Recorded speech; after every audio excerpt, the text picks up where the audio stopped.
Black Star Network is here. Hold no punches. I'm real revolutionary right now. Support this man, Black media. He makes sure that our stories are told. Thank you for being the voice of Black America, Roland. Stay black. I love y'all. All momentum we have now, we have to keep this going. The video looks phenomenal. See, this difference between Black Star Network and Black-owned media and something like CNN. You can't be Black-owned media and be scared. It's time to be smart. Bring your eyeballs home. You dig?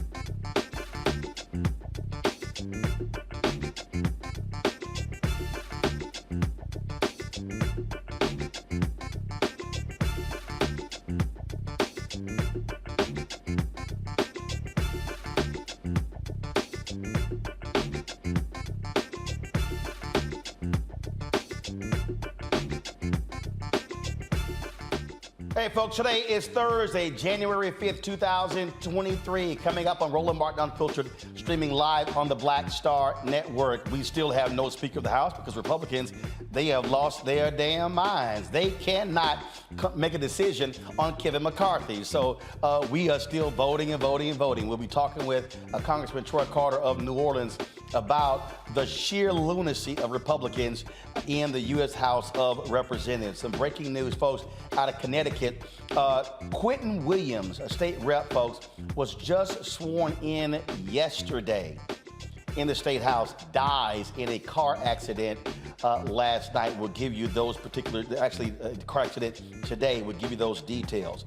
President Joe Biden addressed the issue of immigrants. They're going to expand Title 42 to now include immigrants from illegal immigrants from other countries, including Haiti. We'll tell you about that issue as well. Also, police killed, listen to this, folks, 2 years after the death of George Floyd. Police killed more people in 2023 than they ever have before. We'll talk to Samuel Sinyangwe, who follows this, who tracks this, and break down exactly how sad this is. Also, folks, losing belly fat, all green smoothies. How do you do a new you if you don't necessarily want to try some other ways? Well, J.J. Smith, of course, had the New York Times best-selling book on green smoothie. She has her 30-day belly challenge. She will join us today as we continue our focus on a new you in 2023. Lots to talk about, lots to break down. It's time to bring the funk on Roland Martin Unfiltered. Streaming live on the Black Star Network. Let's go. He's got it. Whatever the biz, he's on it. Whatever it is, he's got the scoop, the fact, the find. And when it breaks, he's right on time and it's rolling. Best believe he's knowing. Putting it down from sports to news to politics. With entertainment just for kicks, he's rolling. It's on go, y'all. It's Roland Martin, Rolling with Roland now. He's funk, he's fresh, he's real, the best, you know he's Roland Martin now.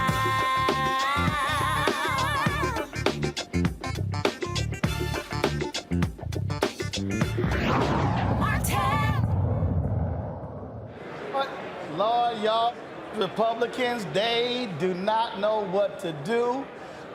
They continue to ignore Kevin McCarthy, will not name him as Speaker. This is the result of the 10th vote. We are now in day 2, the 10th vote. You see, McCarthy got 200 votes. Congressman Hakeem Jeffries, the Democratic leader, got 212. Democrats are holding fast and solid. Republican Byron Donalds, a black Republican, got 13 votes. Then you see another Republican got 7 votes, Hearn, and then one person voted president. And so no new House sworn in as of yet because there is no Speaker. McCarthy made some major concessions last night. That still didn't satisfy the Freedom Caucus. I keep saying they're not that into you, Kevin. And so we are sitting here at a standstill in the U.S. House. It shows you how grossly dysfunctional these Republicans are. Joining us right now from New Orleans, first was a congressman from New Orleans. He's there in the nation's capital, Congressman Troy Carter. Congressman, glad to have you. I mean, this really is, it's laughable, but it's also shameful. And it shows the Republican Party, these House members, they are not prepared to govern. They can't even figure out a leader.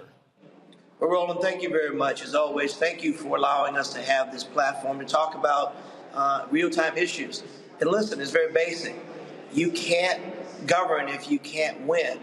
And that's what we're dealing with right now, a Republican Party that is unable to secure the votes to pick a leader. The people of America expect us to be working on the issues that are important to the American people, not having infighting within a party. The Democratic Party has been unified. We're solidly behind Hakeem Jeffries. The magic number is 218. We don't have 218. They do, but they can't seem to get to that number, which sends a signal to the rest of the country. If you can't get your own members inside your conference to follow you, how do you get the American people to? It's time to move on. It's time to govern. It's time to get to the issues that are important to the people. We've gone through 10 rounds of votes. 10 rounds of votes, and successively, each time we go, Kevin McCarthy loses ground. There are new people that are introduced as possible speakers. But Kevin McCarthy's numbers are not increasing. Well, and one of the things that people don't understand, you've got these new members of Congress, their families are here. They're waiting to get sworn in. They're not on the payroll. So the reality is we still are dealing with the previous Congress. So the new members, the new House members have yet to actually be sworn in. That is right, and none of us have. I mean, we are all actually right now representative-elects, even those of us that were reelected. We haven't been officially sworn in. So we are still stuck in the procedural part of getting our house in order, if you will, and the Republicans are not helping us do that. They are unable to organize. They're unable to galvanize. They're unable to put the votes together. Although they have the requisite numbers to elect a speaker, they have not been able to come to a consensus. And every day, every minute, every second that goes by that we are not doing that, the American people are not being served. And that is a travesty. That is a disservice to Democrats and Republicans and others alike. All Americans should be incensed about this inability to get the job done, inability to govern and to move the ball forward to take care of those issues that are critically important to our governance. We have a war in Ukraine right now defending democracy that we've invested in greatly. We have crime on the streets of America. We have people who are hungry, people who are homeless. We have mental health issues. We have environmental issues. We have work to do. And every second that we continue to do the foolishness that we're doing now takes away from the attention that the American people sent us to Washington to do. And we've got to do better.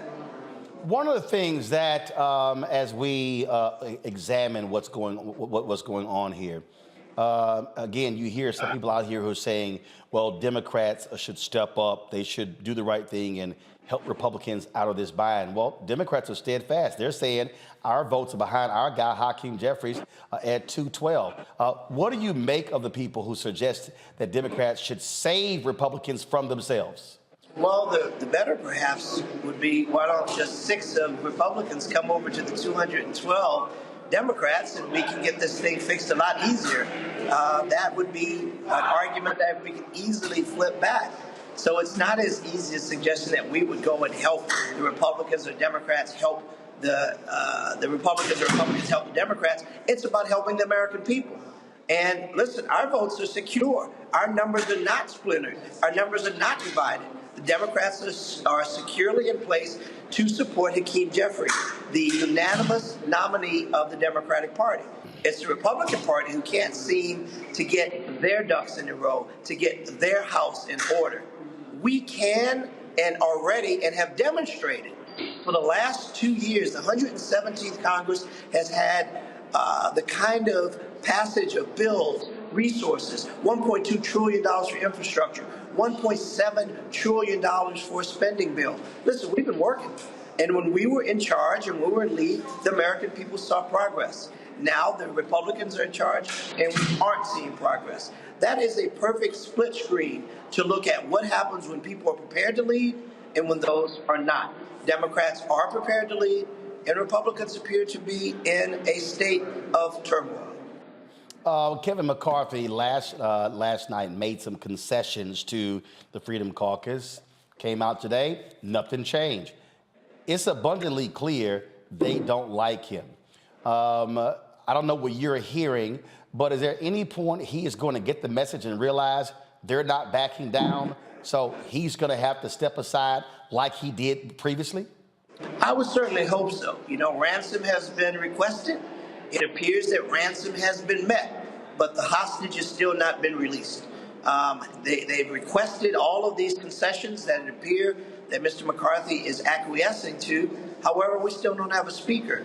And at some point, and I suggest the point is now, if Mr. McCarthy does not have the votes, that he step aside and let someone who can get the votes come forward so we can move forward and take care of the people's business. This issue of hide the ball, continue to fight and go back and forth, having vote after vote after vote with zero change.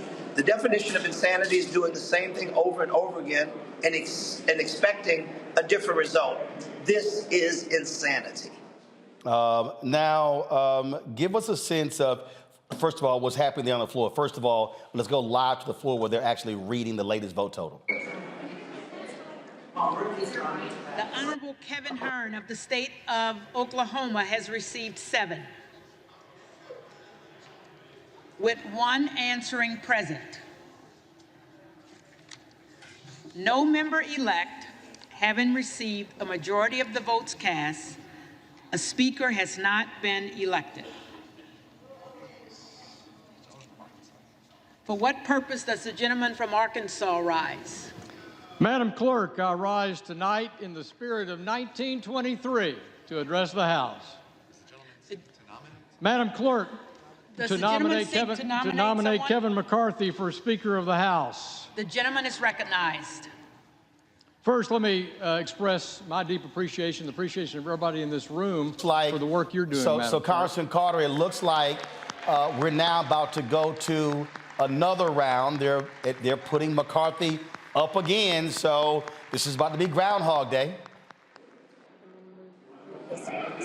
Yeah, here we are again. The next round is going. I'm going to have to get out there. Yes, sir. I'm happy to come back after this vote and start again to kind of give you a debrief of what's going on the floor. Okay. But the same thing is happening.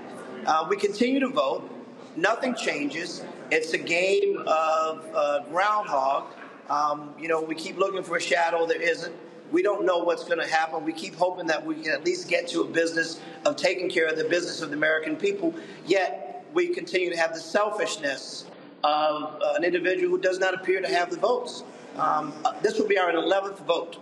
And how many times do we do the same thing?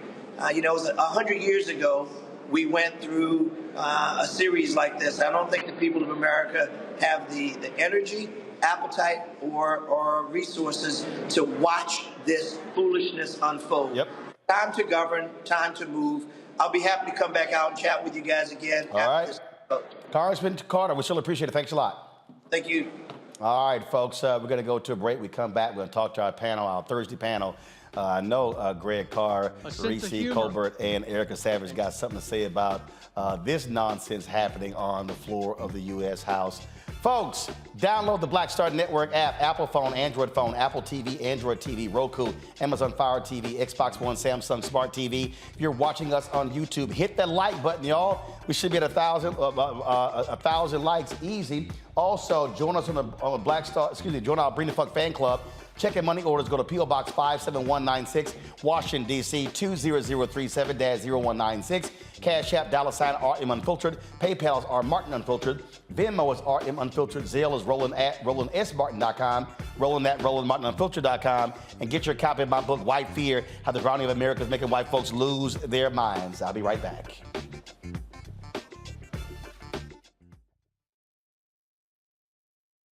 I love directing. It's a different kind of piece. I do believe that the 30 years I was acting was to prepare me for what I'm supposed to be doing and that what I'm really am good at. But when you were acting, were you even thinking about directing? Nope. Were you, so what the hell happened? If you had asked me 15 years ago, I probably would have said, no, I don't know. I was doing Ava DuVernay's first film, I Will Follow. Mm-hmm. And during that process, I think because it was her first film, maybe She's self-taught. Absolutely. I probably gave too many suggestions. And at some point, Ava said to me, I think you're a director and you don't know it.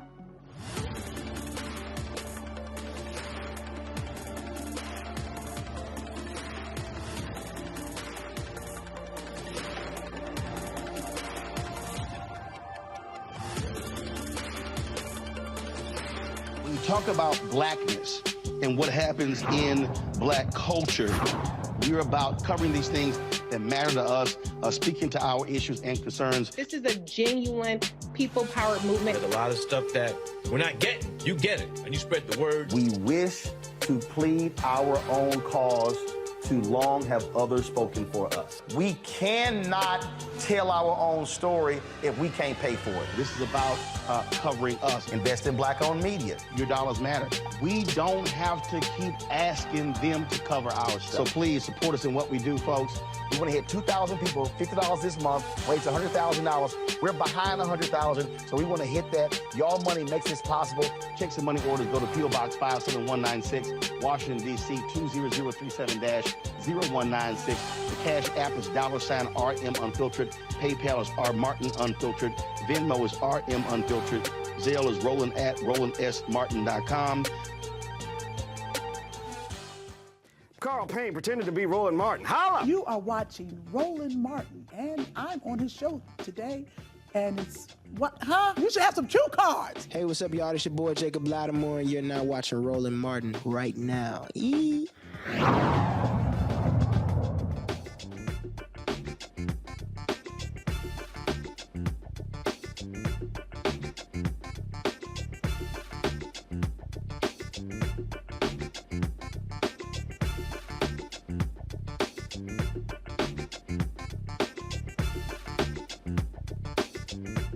All right, folks, let's talk this House dysfunction with our regular Thursday panel. Dr. Greg Carr, Department of Afro-American Studies at Howard University, Reese Colbert, founder of Black Women Views, Erica Savage, the Reframed Brain. Glad to have all three of y'all here. Greg, I'll start with you. This is a history thing. First of all, been 100 years since they did not choose the Speaker of the House on the first ballot. We showed this tweet a couple of days ago. Michael Beckschloss talked about how in 1855 there were 133 votes before a speaker is chosen. So when I'm watching these shows and people are talking about, oh my God, we've never seen this. Yes, we've never seen this, but it's not like it hasn't happened. And so people need, I think it's amazing how people today who don't read history, who literally don't understand how we've had some moments in American history that have been buck wild crazy, where folks have fought on the floor of the House, weapons pulled. I mean, that's American history if people know how to read. That's true. That's true. We just interviewed a guy, University of Penn law professor Kermit Roosevelt III, who's actually the great-great-grandson of Teddy Roosevelt. He wrote a book called The Nation That Never Was. And his argument is that we live in the United States under what he calls the Reconstruction Constitution, which is, of course, no surprise to black folk, as opposed to his founders' Constitution. And we've never seen anything. In 1923, black people were fighting to vote, including black women, 19th Amendment notwithstanding. In 1855 and 56, that was the battle that formed the Republican Party. When you saw the Massachusetts congressman who was elected to the speakership there in 1856, he was out of something called the Know Nothing Party, the Massachusetts Know Nothing Party. They were anti-slavery. They put together a fragile coalition and basically held Congress hostage until they could push through some politicians who could fight back against the Kansas-Nebraska Act of 1854, which of course expanded slavery into the territories. That whole fight was over slavery. And of course, we didn't have anybody in the chamber, just like 1924. So we've never seen anything. By the way, shout out to whoever that was a minute ago as you were talking to Congressman Clark, who shouted Cheryl Johnson for Speaker. Howard University grad, by the way, clerk of the House, and you don't have to be a congressperson to be Speaker. So whoever shouted that a minute ago, when she got one of the longest ovations of this whole mess by both sides for doing the job she's doing, she and the sisters who are counting votes, may not be such a bad idea. But this battle really, it was inevitable in some ways. I mean, think about it, and you've been talking about this, Roland. What we're seeing is this battle isn't over 1923 or 1856. No, this is a battle over what has been happening since the human rights movement we call the civil rights movement. Remember, the Republicans have basically crucified every speaker they've had. After the Reagan era, you look at Dennis Hassard, you certainly see what happened to crying John Boehner, which led to Paul Ryan. That was the first time they cut Kevin McCarthy's throat. This was in some ways inevitable because the white nationalist core of the white nationalist party is intransigent. They are anti-government. They're anti-federal government. They want to destroy the federal government and then rule over what's left from the states. This is their strategy as a pushback from the civil rights movement. So this really isn't chaos. They aren't insurgents. They are true to their core.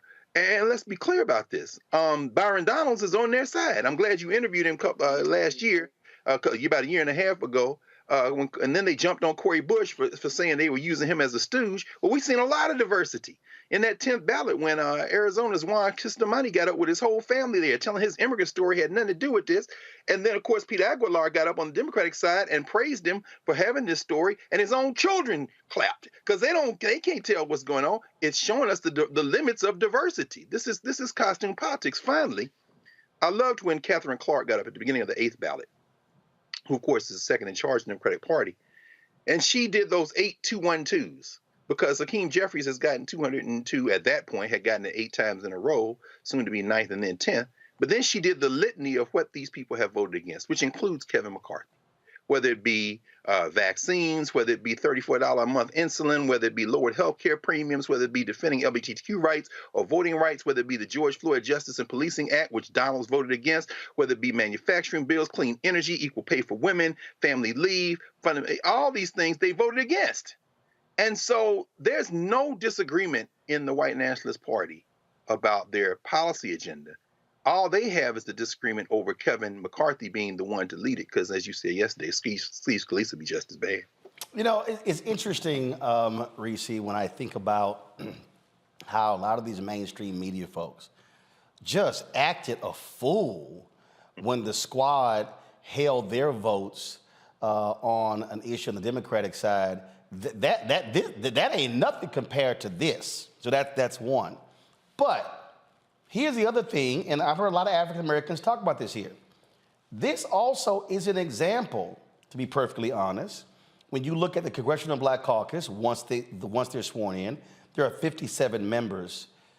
You know, when Democrats were in control, they literally could have done the same thing and said, ain't nothing moving unless we get this. We know the Freedom Caucus folks are crazy. We know that. But this is what you do when there are slim majorities and you know you have the numbers. You can stop stuff from happening if you're willing to stay unified to do it. Yeah, but the Democrats don't disagree. I mean, all of the priorities for the CBC passed in the House. So in fact, actually, hold tight 1 second. I want to go to the Florida House to see one of the CBC members speaking. Go ahead, go. Overturn an election. And the country, yet again, did what it has done before. It looked to House Democrats to lead, and to govern. And that is exactly what we did when we certified the election and we safeguarded the transfer of power.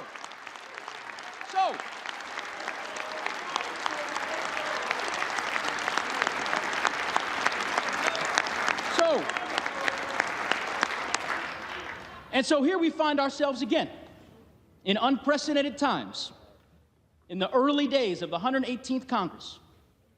First time in over 100 years in which the House of Representatives is unable to organize because the House Republican Conference cannot select a speaker.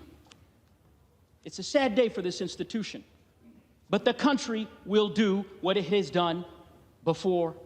It will look to House Democrats to govern and to lead, and under the leadership of Hakeem Jeffries, that is exactly what we will do.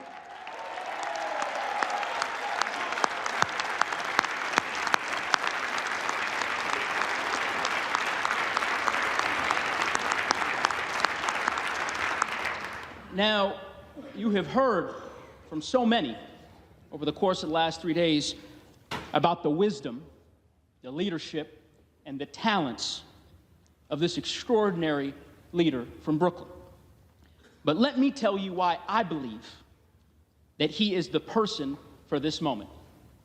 Centuries ago, our nation's second president, John Adams, laid bare his fear that members of this body would gain influence by, quote, meanness, not greatness, by noise and not sense, by ignorance and not learning. Hakeem Jeffries' leadership is rooted in greatness and not meanness. It is rooted in learning and not ignorance. His approach is rooted in common sense and not the empty and jaded cynicism and noise that we see so often in our political sphere. He is a leader for our times, which is why I believe he is the leader for this time. The bottom line, my colleagues, is this. It is 6:30 p.m. here in Washington, D.C. The House of Representatives, this sacred institution, needs a leader. It needs a speaker. It needs a leader who will inspire us. A leader who knows that our best days are yet ahead. A leader committed to our communities and our Constitution and our country. And I am here to tell you that leader is Hakeem Jeffries of the great state of New York. We're going to go to a break. Reese, I want you to finish your point when we come back from the break. That was the congressman, of course, from Colorado, going into his second term. All right, folks, we'll be back in a moment right here on Roland Martin Unfiltered on the Black Star Network.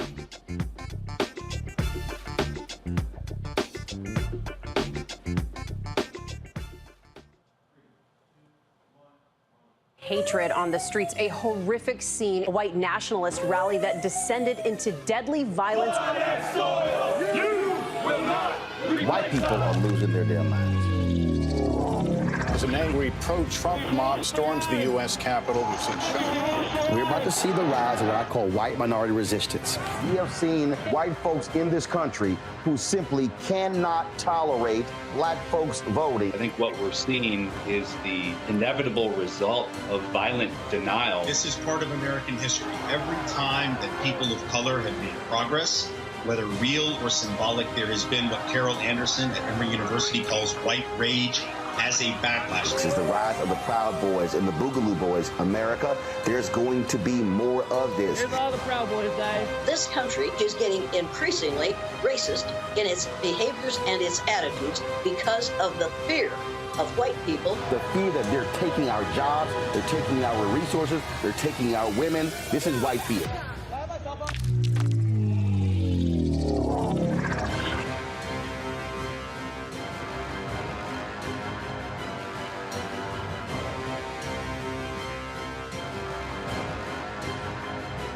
Next on the Black Table with me, Greg Carr. The Supreme Court is back in session. God help us all. It is no exaggeration to say that this current session could completely reshape this country and redirect our future for generations to come. And not in a good way. We invite Dr. Valencia Watkins and Professor Angela Porter, our legal roundtable, back to the show to put it all in perspective. That's on the next Black Table. Please don't miss it. Right here on the Black Star Network. I'm Bill Duke. This is Diala Riddle, and you're watching Roland Martin, Unfiltered. Stay woke.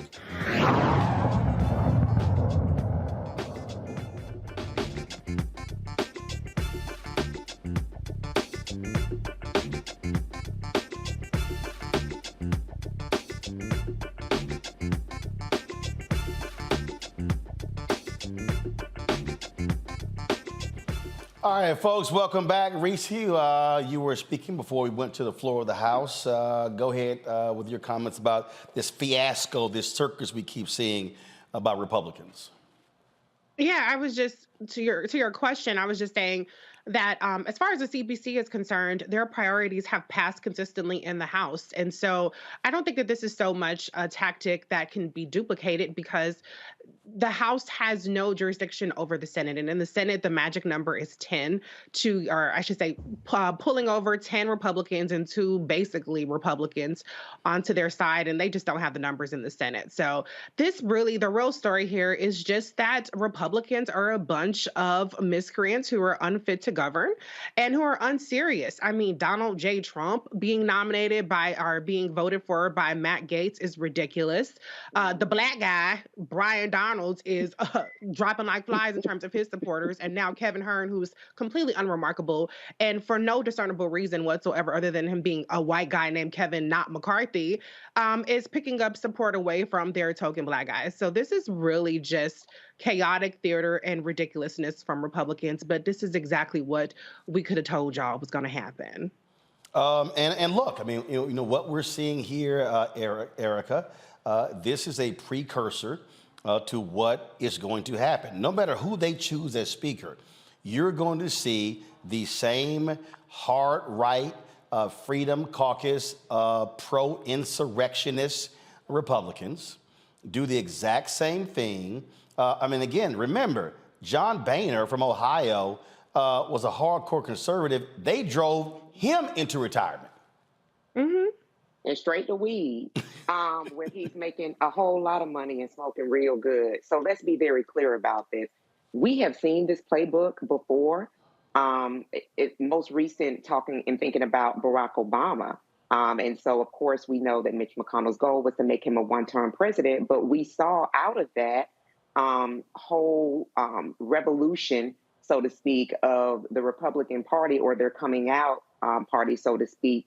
We then saw the Tea Party rise up, arguing for limited government. What they were really doing is setting the stage, and the stage has been prepared over the course of history. Let's be clear. We plainly understand that. But when we're talking about modern times, making sure that people have a clear understanding of who they believe should be running this country. And it has always been about global white supremacy. That is something we've talked about this show in length. And really, just to bring it even further up to speed, it would behoove any of us to say that in the past few months, we have not had 2 people on this show write books about this very same thing. 3 books for people to write, ringing the alarm bell about how dangerous Republicans are, and that their attraction, their desire for raw, naked power, and for everyone to be on bended knee as it relates to their governing style. They have done that over and over. They made sure that the census was obliterated back in 2010. They made sure that they took over overwhelming state houses in 2010. And so here we are seeing that the Supreme Court has now been made ultra conservative. We see that they brought someone in that they said, their campaign said that their whole goal was to deconstruct the administrative state. So here we are with chaos agents, terrorists, if you will, doing what they do best. What I would say to people that this is really the last stop for the democracy bus. And I know we've said this over and over again, but that's because the alarm bells have been going off for quite some time. I would say for people to make sure you put a notification, an alarm, and something on your calendar to be checking your registration, your voter registration every month, because these same chaos agents are the ones that don't want you voting. They don't want your vote to matter. They don't want for you to receive relief as it relates to economic relief. They don't want you if you to be vaccinated. They are chaos agents. And so to me, this is really a call to anyone's senses as we see the chaos continue to go on, to make sure that you are doing everything within your power, because these people have already said, even before they took power, that we are going to bring chaos in the form of making sure we want to bring up Hunter Biden again. They want to do political theater. They're not interested in your well-being. And I hope that this is the last bell that needs to be rung for people to understand that the power is in their hands, to make sure that they're engaged in their own local communities and making sure that they do have a voice when it comes to 2024.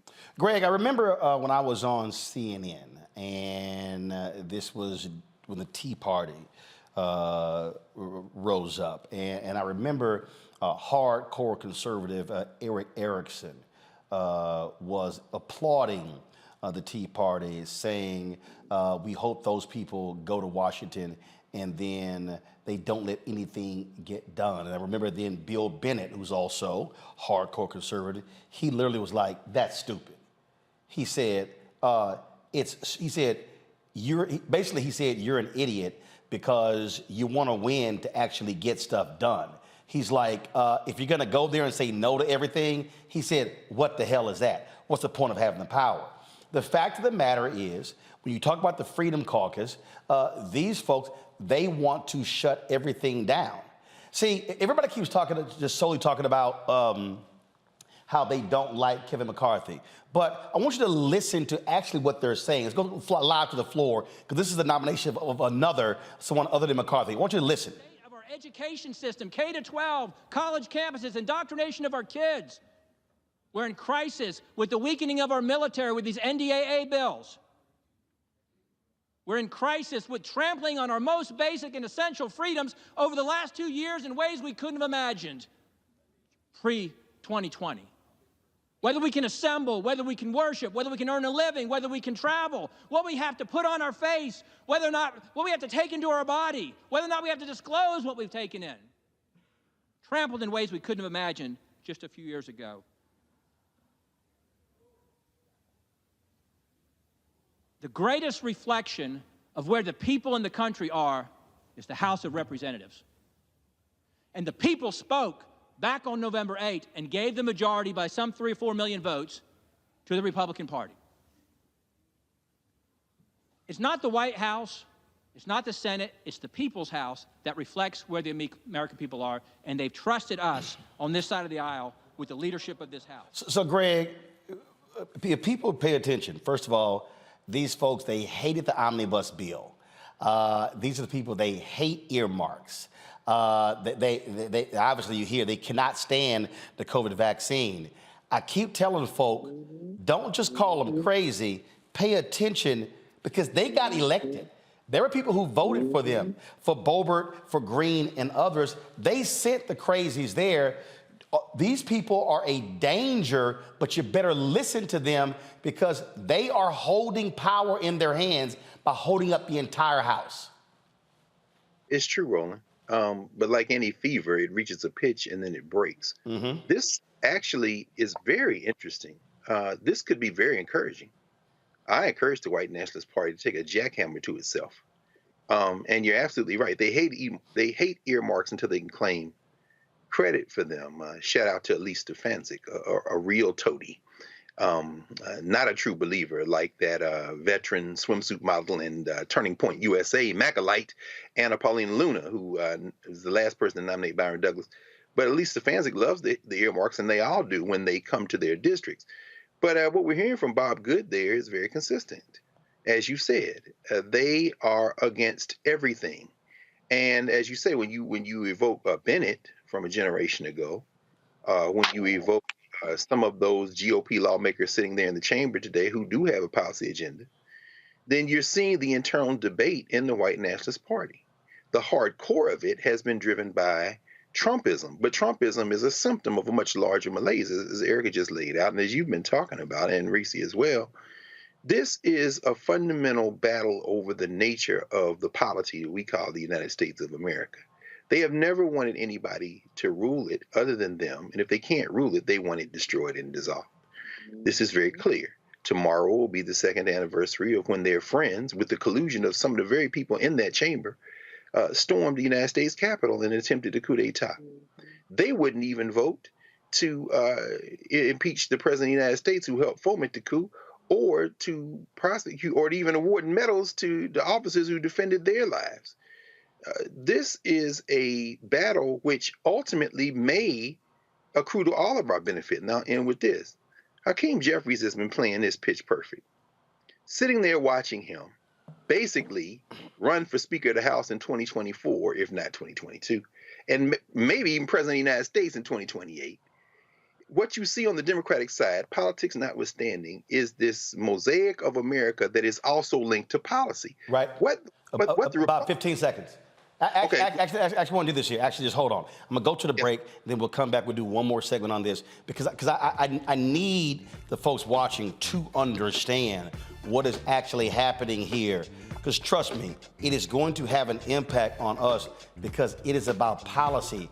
And these folks, they're in power on the state level. So what you're seeing is not an abnormality. You're not seeing an aberration. You're actually seeing the modern day Republican Party. You're watching Roland Martin Unfiltered on the Black Star Network. Download the Black Star Network app, Apple phone, Android phone, Apple TV, Android TV, Roku, Amazon Fire TV, Xbox One, Samsung Smart TV. If you're watching us on YouTube, hit that like button. We'll be right back.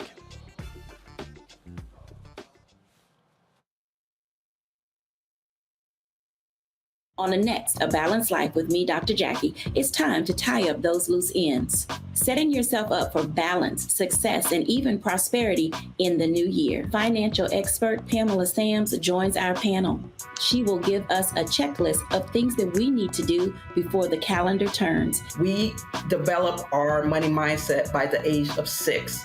And so we have our sometimes 6-year-old self still operating in the background of our money scripts. That's next on A Balanced Life on Black Star Network. I'm Deborah Owens, America's Wealth Coach, and my new show, Get Wealthy, focuses on the things that your financial advisor and bank isn't telling you, but you absolutely need to know. So watch Get Wealthy on the Black Star Network.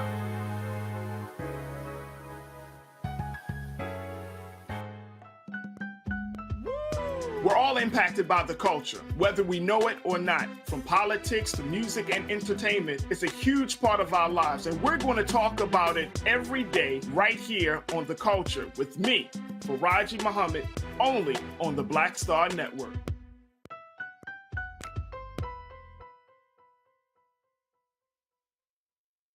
Next on the Black Table with me, Greg Carr. The Supreme Court is back in session. God help us all. It is no exaggeration to say that this current session could completely reshape this country and redirect our future for generations to come. And not in a good way. We invite Dr. Valethia Watkins and Professor Angela Porter, our legal roundtable, back to the show to put it all in perspective. That's on the next Black Table. Please don't miss it. Right here on the Black Star Network.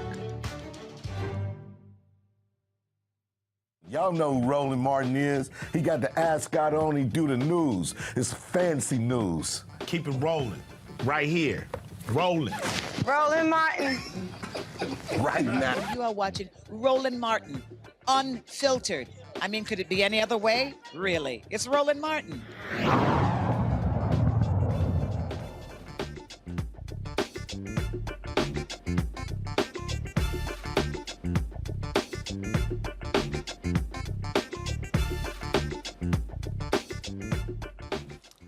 So, Greg, when I was writing the book White Fear, first of all, when I've been talking about this for more than a decade, I was literally trying to walk folks through to get them to understand where we're going with our politics. And what you're seeing here, you're seeing these Republicans wanting to eat one of their own.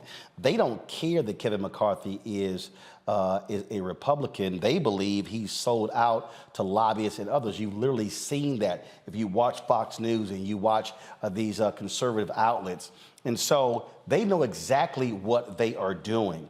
There were some, I remember yesterday we were talking, and I can't remember which one of my panelists said, hey, the Republicans want this to go into prime time so the constituents of these people could see what they're doing and then put pressure on them. No, that's exactly what they want. I mean, the reason OANN exists in the Newsmax because they're farther right than Fox News. And so these folks, they have a very clear agenda, and it is one that is vertical, it is horizontal. It's the Fairless Society. You look at who the billionaire who just gave $1.5 billion to the Republican guy, the Leo guy, whose sole job is to put Republicans, conservatives, hardcore conservatives on the Supreme Court. You look at how they are funding the Supreme Court society as their way to infiltrate and get to those justices. When you look at the billions of dollars in the think tanks and how they're funding conservative media, I mean, they are working a plan because they see what is coming. They want to make sure the closer we get to 2043, and you got black folks, and you got Latinos and Asians, Native Americans, they want to be like, no. Y'all can have all the numbers, but we're going to be like South Africa. We still going to control the economic power, and we still going to be running the country. That's what we're watching. Absolutely. There's so many moving parts. I mean, I'll go back to 1856 again just for a second to underscore the point you're making. The coalition that eventually elected a speaker after 133 ballots on 103 to 214 plurality, they suspended their regular rules, was a combination of free soilers who were against slavery, elements of the Know Nothing Party in the North that embraced anti-slavery because many of the Know Nothings who were staunch Catholics, anti-immigrants, were okay with slavery, and a patchwork of other people who coalesced, some of them ending up by the end of the decade, a little bit that year, in something called the Republican Party. It was a coalition that looks a lot closer to European-style democracies, where I don't agree with you on anything except this. So I'm going to come with you, and we're going to at least move the wheels of government. Fast forward to yesterday and the day before. We see Paul Gosar, who made a video killing AOC, sitting with her in the chamber. Now, allegedly, the conversation was around a rumor that had been floated that AOC and some others had said that, well, there are some things we agree on and perhaps we can do some coalition. She was telling him, oh, that's not the case. To your point, Reese, the Democrat Party is unified. Now, the squad is not the white nationalists. Why? Because, hell, I agree with a lot of Rashida Tlaib, and by the way, there is no Congress because Summer Lee, one of my former students, hadn't even been sworn in yet. Nobody has. The head of that chamber is Sister Johnson. But in the meantime, these folks who realize they want to end homelessness, they want to get benefits, they want sisters to have their rights preserved in LGBTQ, they are not so dead set in their agenda that they're not going to make policy common cause with a party that said, if we can't get all of that now, we're going to at least hold together to move the ball forward. Now, that's not the same as the other party. The other party is about destroying the enterprise. So AOC shut that down real quick. On the other side, you got George Santos, if that is his name, increasingly comfortable. At the beginning of this thing earlier in the week, he's sitting there by himself, and there's a kid sitting next to him who looked like he was stinking too, wouldn't even talk to the guy. Now he's walking around patting backs, talking. Why? Because slime like Santos can be embraced in a party where that's the point, to your point. And so I guess what I'm trying to say is to underscore exactly what you said. What we're dealing with at this moment looks messy, looks tragic, looks problematic, but was inevitable and will ultimately, if we can just hold together, and I mean people who believe in our common humanity, might end up with the fever breaking in this country. Because what the Republican Party is doing right now is what they have been setting up to do for quite some time. The grandfather of this, of course, Newt Gingrich, sitting back. Did I do that? Yeah, you did that. Because Gingrich wants to govern. Bennett wanted to govern. McCarthy and them want to govern, But in order to do it, they sold their soul to white nationalists whose whole lives are based on white supremacy, white Christian nationalism, and they are saying to themselves, we don't even want a country if we can't run it. Well, guess what? The bill has come due. Let this thing fall. Do you understand? This is what we've been talking about, as Erica said, all along. The thing here, Reese, again, for the folks who are watching, when I interviewed Congressman Horsford, and folks, pull that back up, y'all. I think he said, if we win 7,000 votes, we have the majority. He said 7,000 votes. And we got folk who, you got these crazy folk out here, I ain't even gonna waste my breath naming them, who run around and talk about, don't vote, we ain't getting this, we ain't getting that. And I always say, well, the stuff that y'all say y'all want, you damn sure can't get if you don't vote. And then who the hell's gonna give it to you?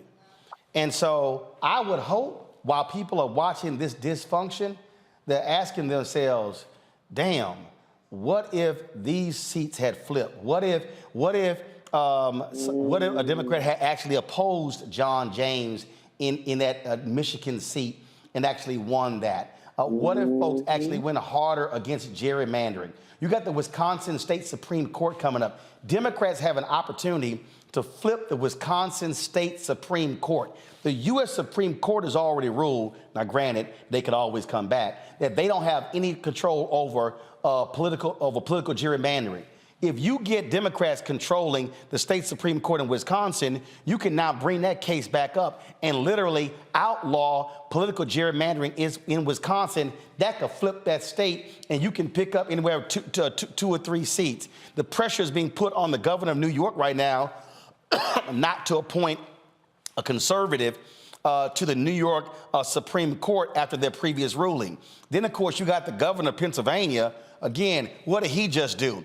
After he had the whole fight there, he just appointed a Republican as Secretary of State because he defended the state against voter fraud charges. You ain't never seen no Republican nominate no Democrat out of this bipartisanship. At some point, Democrats are going to have to learn how to play for keeps and stop trying to make other folk happy.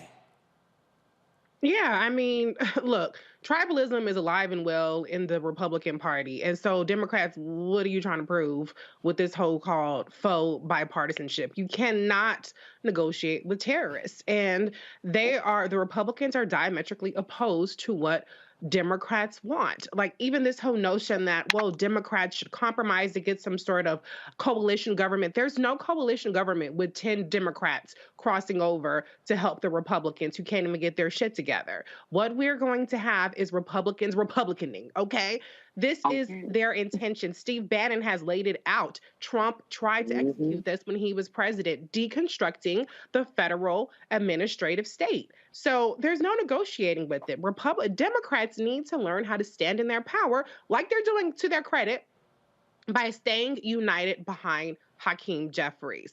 They are, for once, I should say, holding it completely together and showing in a show of force. But the reality is that Republicans play for keeps every time. What is happening right here is intentional chaos by the Republicans. And it does have an impact on people. Like, for instance, if you are one of those people who procrastinate and you didn't get your passport and you got 3 days to get your passport, your congressman ain't gonna be able to help you with this situation, okay? Because the Congress people are not in a position to help their constituents with casework. So this does have actual real consequences for people.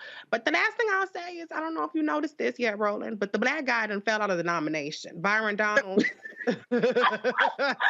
They said, okay, we started off today with John James invoking slavery, every other word.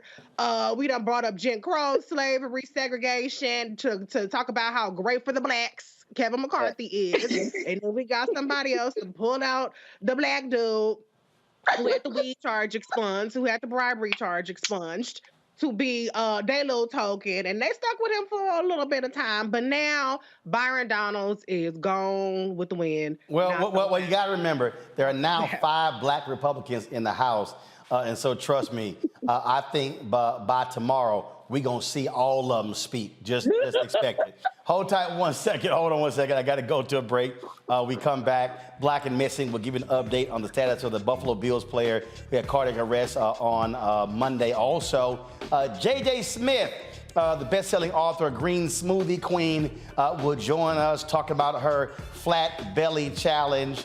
And so I know, Reese, I saw your Instagram pictures and Twitter pictures over the holidays. So you were having like way too much fun. Every time I saw your ass, you had a champagne glass in your hand. And so JJ got some good stuff for you and Erica and in their belly challenge. And so we'll be talking with her as well on the show. So lots to talk about in the next hour, y'all. Hit the like button if you're on YouTube, you're on the Black Star Network app. We'll do all of that and support us in what we do, folks. And we'll be right back on the flip side. Roland Martin Unfiltered right here on the Black Star Network. And I see y'all comments. Yes, I wore a suit just to show y'all I can still rock one. Back in a moment.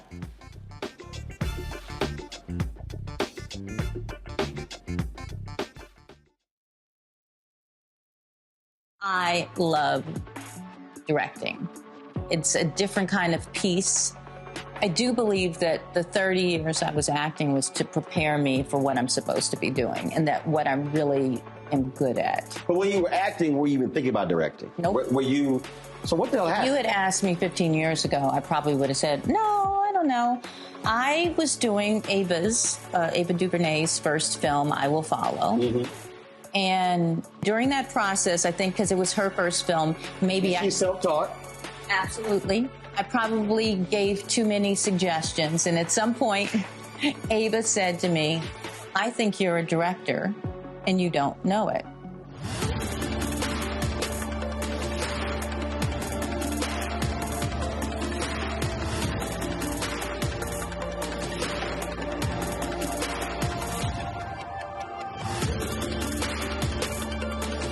Talk about blackness and what happens in black culture. We're about covering these things that matter to us, speaking to our issues and concerns. This is a genuine people-powered movement. There's a lot of stuff that we're not getting. You get it, and you spread the word. We wish to plead our own cause. Too long have others spoken for us. We cannot tell our own story if we can't pay for it. This is about covering us. Invest in black-owned media. Your dollars matter. We don't have to keep asking them to cover our stuff. So please support us in what we do, folks. We want to hit 2,000 people, $50 this month, raise $100,000. We're behind 100,000, so we want to hit that. Y'all money makes this possible. Check some money orders. Go to P.O. Box 57196, Washington, D.C. 20037-0196. The Cash App is $RM Unfiltered. PayPal is R Martin Unfiltered. Venmo is RM Unfiltered. Zelle is Roland at RolandSMartin.com. I'm Angie Stone. Hi, I'm Teresa Griffin. Oh, Roland. Hey, Roland, I am so disappointed that you are not here, first of all. Where's our dance? It's like we get a dance in every time I see you. And so now you're not here for me to dance with, sir. You and your ascot. I need it. I need that in my life right now. Okay, I love you, Roland. What's up? I'm Lance Gross, and you're watching Roland Martin Unfiltered.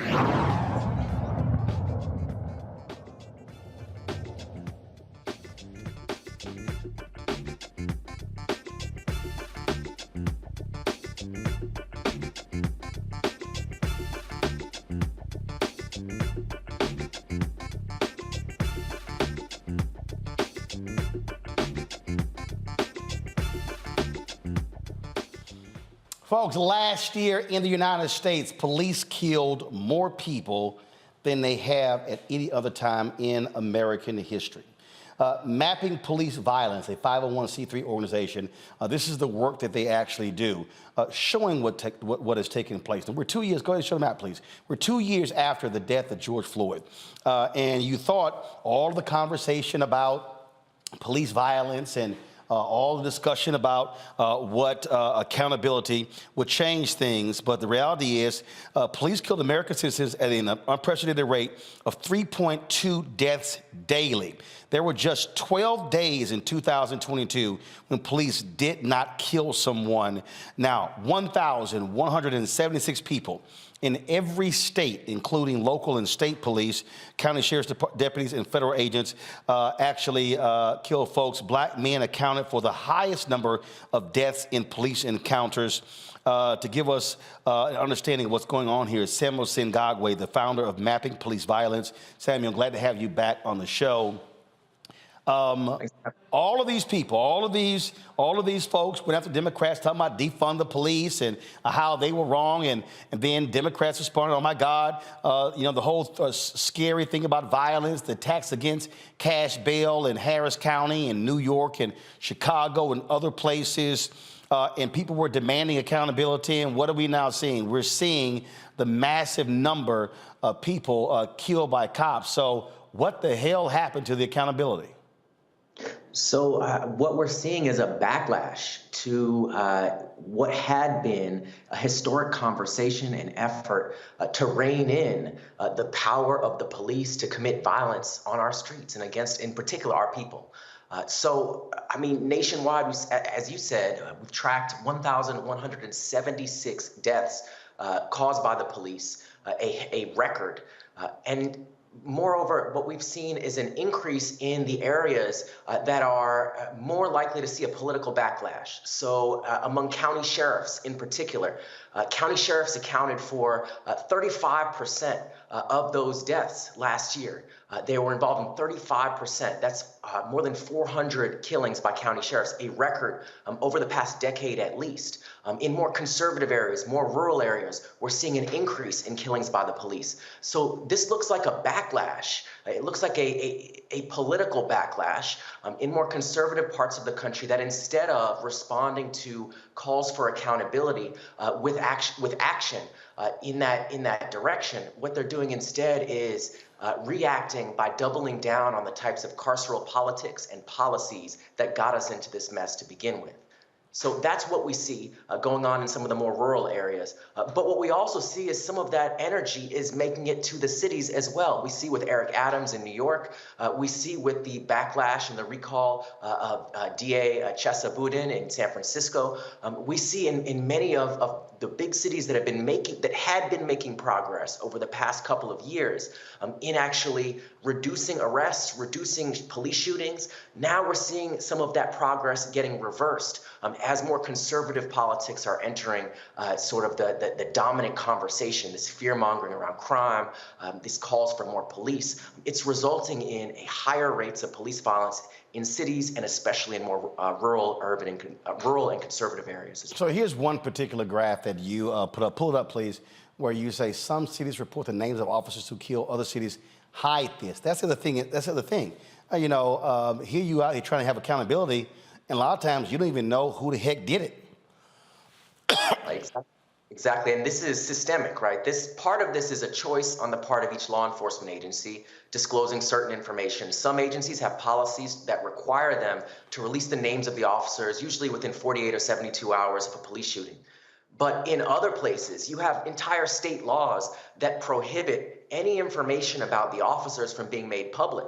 So we don't see the names of the officers. We can't track patterns of which officers have more use of force incidents, even deadly force incidents on their record. So this is deeply systemic in policy at the state level. We even had the former cop who was convicted of raping the black women in Oklahoma, where they would not reveal what prison he went to.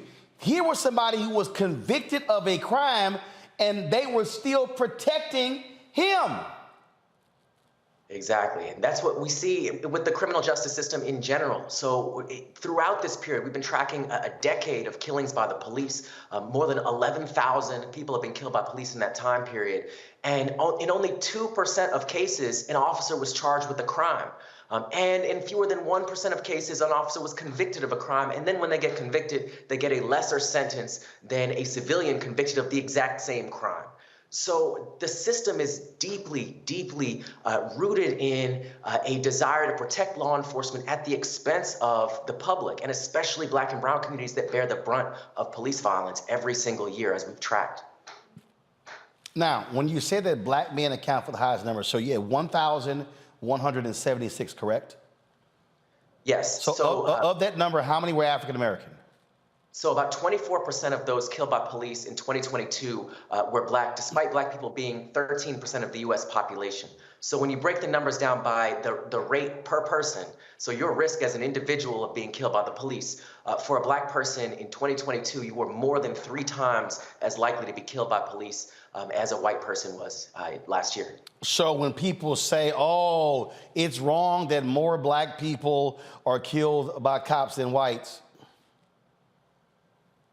I mean, the fact is that this is happening in almost every city of the country. These disparities are consistent year over year. They're systemic. In 48 of the 50 largest cities, there are higher rates of police violence against Black people than white people.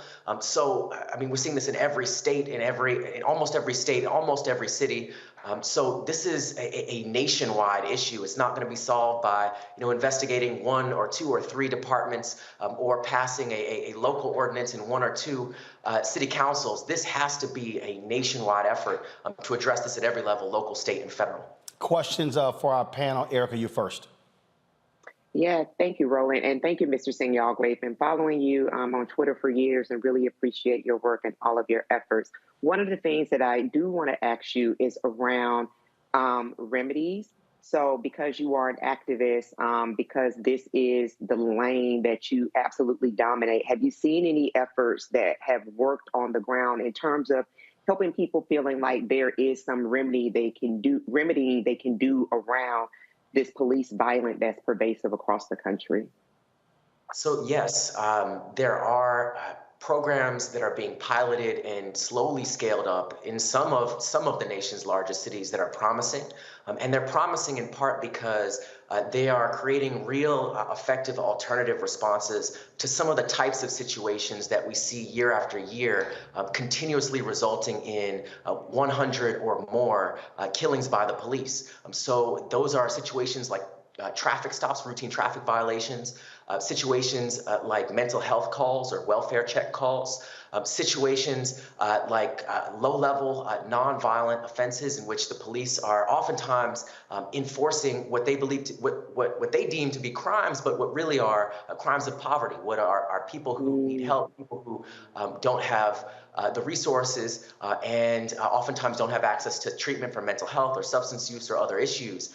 And so ultimately, in some cities, we have seen over the past many years reductions in arrests for some of those low-level issues, reductions in arrests for things like disorderly conduct, liquor violations, drug possession, particularly marijuana possession, crimes related to sex work. So California recently just passed a set of laws that move in the direction of decriminalization for sex work, as well as things like jaywalking, other low-level issues that the police routinely arrest people for.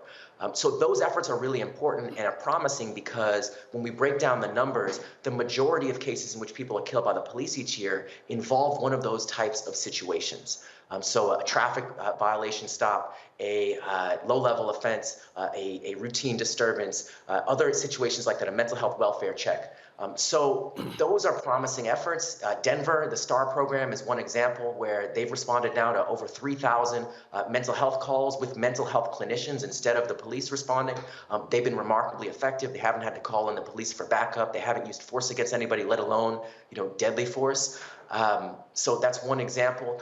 There are other examples of reducing enforcement for low-level traffic violations. Virginia passed a law to do that a few years ago. Now that Republicans have retaken control of the governorship and retaken control of the state, they're actually trying to repeal some of those laws that banned the police from stopping people for having an air freshener hanging from your rearview mirror, other low-level issues, expired tags, etc. So those are the types of policies and laws that can make a real difference in preventing the types of situations that result in these tragedies year after year after year at remarkable frequency. Sammy, hold tight 1 second. I got to go to a break. We'll have Reese and Greg's questions when we come back. Folks, You're watching the Black Star Network. Download the Black Star Network app, Apple phone, Android phone, Apple TV, Android TV, Roku, Amazon Fire TV, Xbox One, Samsung Smart TV. Be sure to join our Bring the Funk fan club. Our goal is to get 20,000 of our fans contributing at least $50 each over the course of the year. That's $4.19 a month, 13 cents a day. Your dollars make it possible for us to do what we do. Send your check and money order, P.O. Box 57196, Washington, D.C., 20037-0196. Cash App, $RM Unfiltered. PayPal is R Martin Unfiltered. Venmo is RM Unfiltered. Zelle, Roland at RolandSMartin.com. Roland at RolandMartinUnfiltered.com. Be sure to get a copy of my book, White Fear, How the Brownie of America is Making White Folks Lose Their Minds. We'll be right back.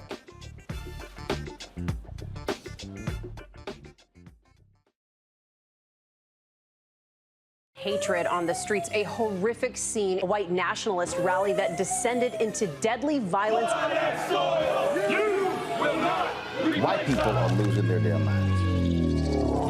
As an angry pro-Trump mob storms the U.S. Capitol, we've seen We're about to see the rise of what I call white minority resistance. We have seen white folks in this country who simply cannot tolerate black folks voting. I think what we're seeing is the inevitable result of violent denial. This is part of American history. Every time that people of color have made progress, whether real or symbolic, there has been what Carol Anderson at Emory University calls white rage as a backlash. This is the rise of the Proud Boys and the Boogaloo Boys. America, there's going to be more of this. Here's all the Proud Boys, Dave. This country is getting increasingly racist in its behaviors and its attitudes because of the fear of white people. The fear that they're taking our jobs, they're taking our resources, they're taking our women. This is white fear.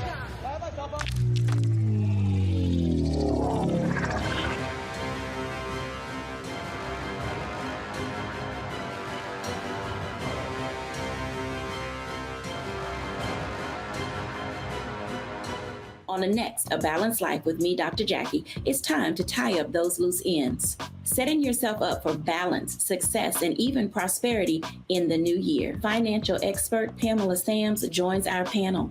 She will give us a checklist of things that we need to do before the calendar turns. We develop our money mindset by the age of 6. And so we have our sometimes 6-year-old self still operating in the background of our money scripts. That's next on A Balanced Life on Black Star Network. You want me to do something crazy, but I don't know what to do. I'd rather just sit here. I'm Chrisette Michelle, and you're watching Roland Martin, Unfiltered. I mean, could it be any other way? Really? It's Roland Martin.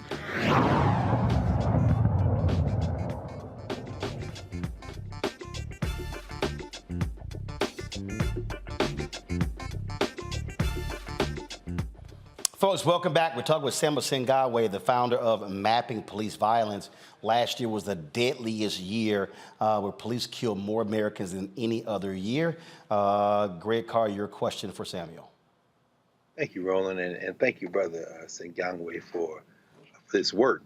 Even as you say, we can't wait to continue to compile these statistics. And just looking at the website and looking at Mapping Police Violence, one of the things that your team notes is that you update this weekly. I guess my question is, what kind of, well, I have two questions. One is, what kind of resources does it take to maintain this, and how can we assist you and help and strengthen that ability, since you all are doing this weekly updating this data? And the other question has to do with the nature of these encounter types. It's fascinating to see how traffic stops can turn deadly so quickly. It's almost as if, and we talk about this a lot on this show, these police are out here hunting people. You disaggregate this data by encounter type. Could you talk a little bit about the types of encounters we have day to day with law enforcement? Thank you. Absolutely. So to your last question around encounter types, so since it's very important to understand the types of circumstances that lead to ultimately escalate to deadly force. Right now, we have data going back to 2017 through now 2022, coded by encounter type, and then we have further data going back to 2013 that we're working on coding as well. But so far, it's been remarkably consistent year over year that the data doesn't comport with the narrative that you hear from the police, from conservative circles, And that narrative is one that largely centers violent crime as the root of police violence, right? So you hear the police say, well, police are responding to violence or an increase in crime, and so they're in dangerous situations, and that's why they're using deadly force. That narrative doesn't comport with what we actually see in the data. In the data, we see that violent crime accounts for every single year since 2017. We've seen that violent crime accounts for less than 1 in 3 of these police killings, and that's alleged violent crime. It's not. There's no conviction. The police, were judge, jury, and executioner in those cases as well. But ultimately, it's only 1 in 3 cases. For the majority of cases in which people are ending up losing their looks like Samuel Signal has frozen. Do this here, folks, while we wait to get him back. Go to the chamber of the U.S. House. The 11th vote is being taken, folks, as we speak right now. And guess what? That boy still ain't got the votes. They're embarrassing him again. We just missed a shot where Marjorie Taylor Greene just grabbed her coat and walked the hell out the chamber. Another member waved their hand by as well. You see right there, Hearn has now had 7 votes. Trump has 1. Others have gotten 11. The president is 0. And so, again, Kevin McCarthy does not have the votes for the 12th time. And so now the question is, are they going to adjourn or are they going to embarrass him for a 13th time? Samuel, go ahead. We got you back. Go ahead and finish your comment. So I was saying year after year, the majority of cases in which there you go. A routine stop for a traffic violation, a domestic disturbance, a situation in which no crime was alleged, or a mental health welfare check call or other low-level offense. So those are the encounter types and types of situations that if we could focus on creating alternatives to those nonviolent situations, we could save the majority of these lives year after year.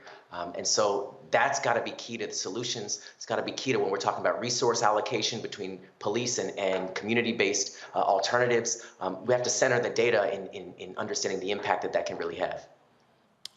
Reese, your question. Samuel, I'm such a huge fan of your work. Thank you for all that you do.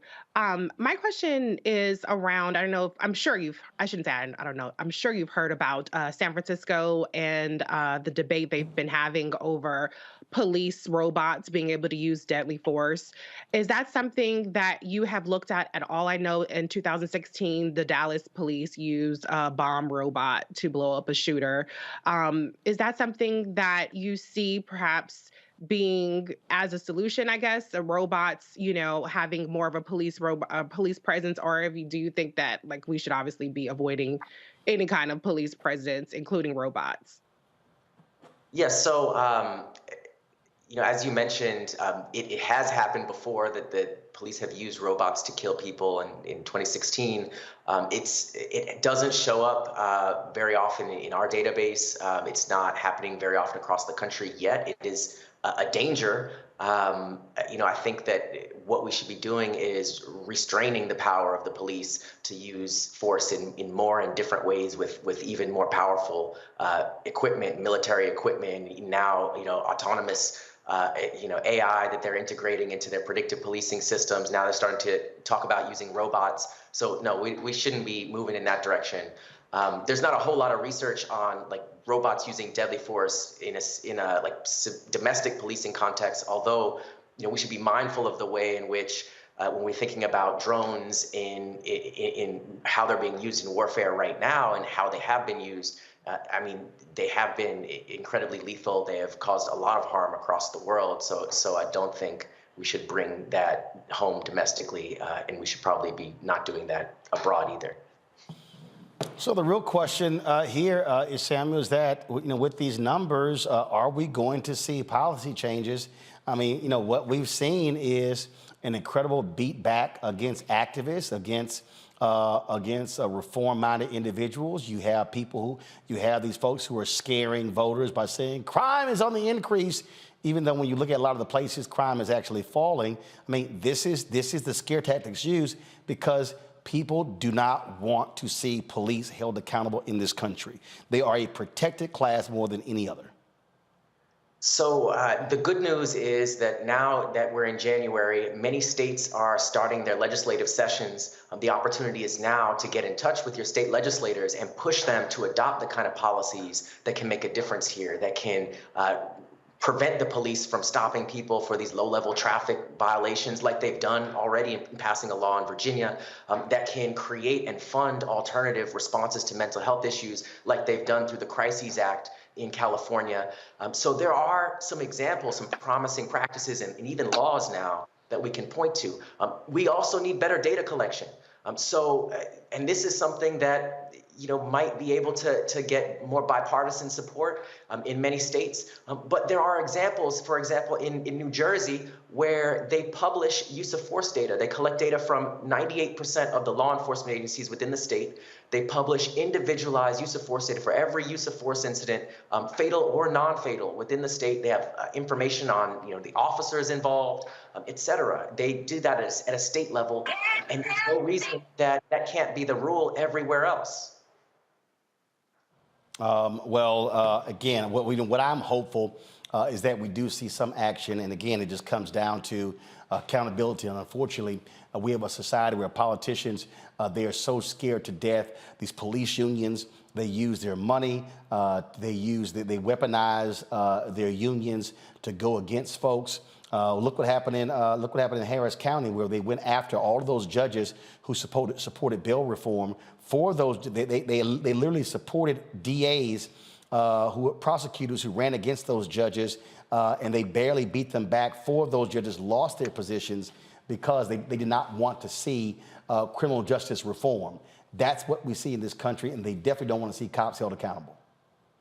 No, absolutely. At the same time, there is a real opportunity here to change who is representing us in some of these offices. I talked about sheriff's departments accounting for more and more of these killings each year. Those are elected positions.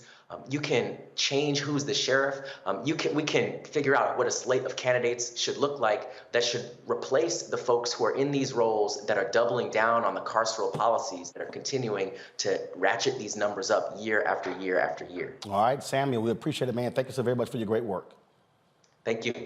All right, folks, we come back. Update on the Buffalo Bills player who suffered cardiac arrest in Monday Night Football game. We'll also, the sad story of a recently elected state representative in Connecticut, sworn in yesterday, killed in a car crash today. We'll give you those details and other headlines. You're watching Roland Martin Unfiltered right here on the Black Star Network. Download the Black Star Network app, Apple phone, Android phone, Apple TV, Android TV, Roku, Amazon Fire TV, Xbox One, Samsung Smart TV. Be right back.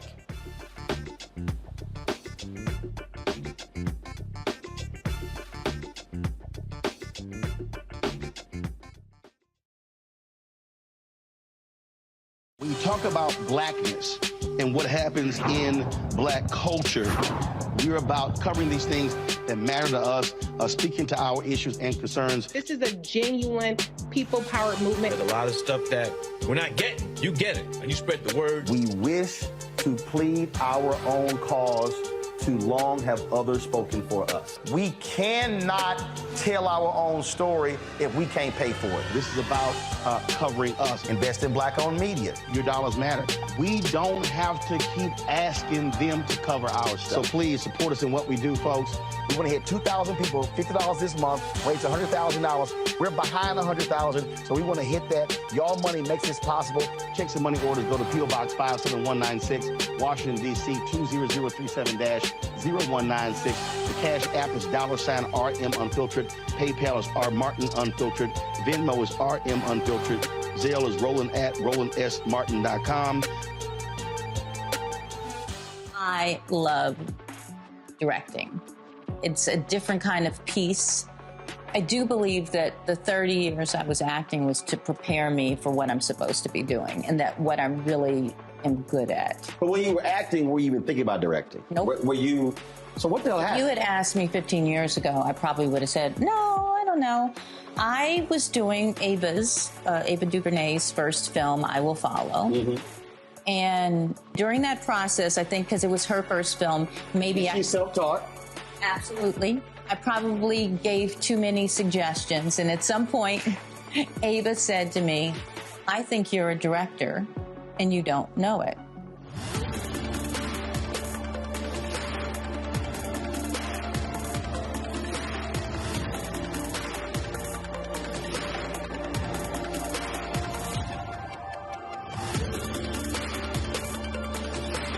Bishop TDJ. How y'all doing? It's your favorite funny girl, Amanda Seals. Hi, I'm Anthony Brown from Anthony Brown and Group Therapy. What up, Lana Well, and you are watching Roland Martin Unfiltered.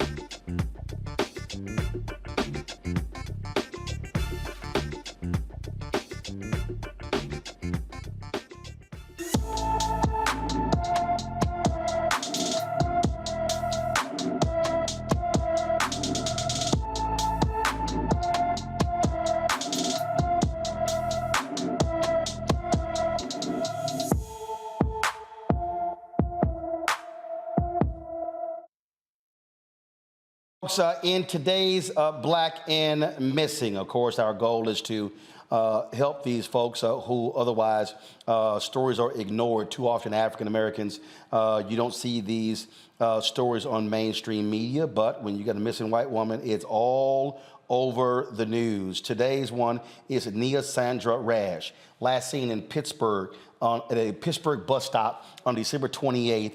25-year-old is 5 feet 10 inches tall, weighs 120 pounds with black hair and brown eyes. She was wearing a black coat with fur on the hood, gray sweatpants, and light brown Uggs. Nia has epilepsy and she needs medication.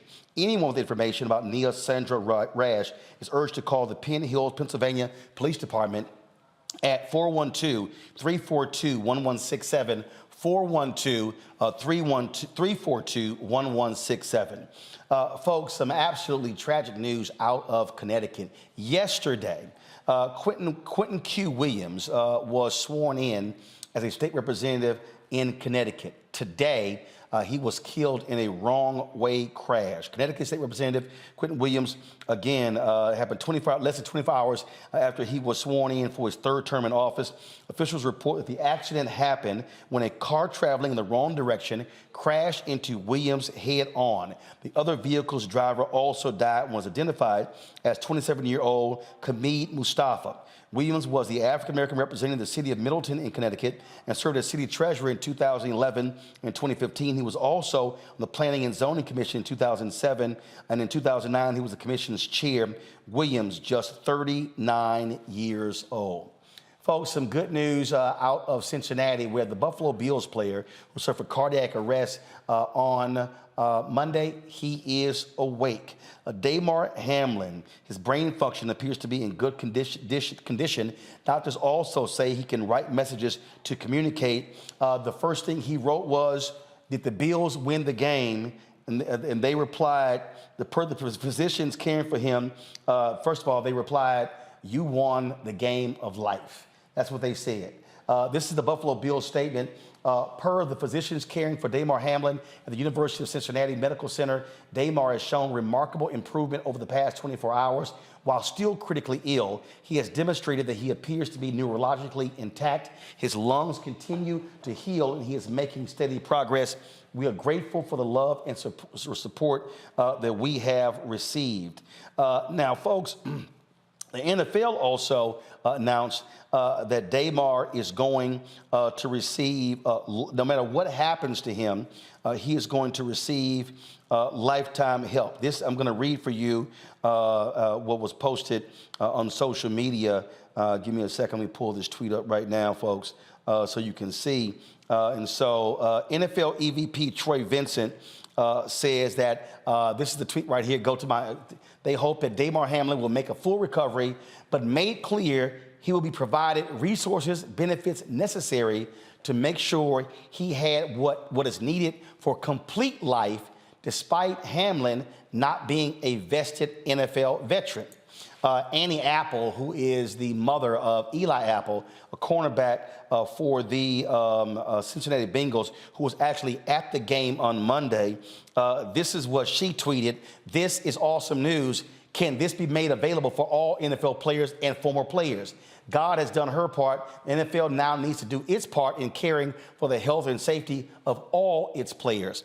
You know, that's one of the things right there, Erica, when we talk about this $15 billion a year industry, the catastrophic injuries the players often receive on the football field. And the bottom line here, the NFL, okay, so obviously a lot of attention here. Very rare a player suffering cardiac arrest on the field.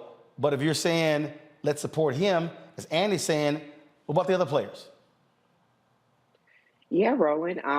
The book, William Rose, $40 million Slave. I remember reading that. William Roden. Yeah.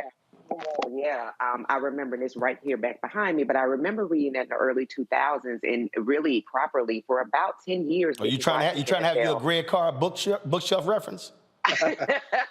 Erica got her own. She got her own book game, and it's strong.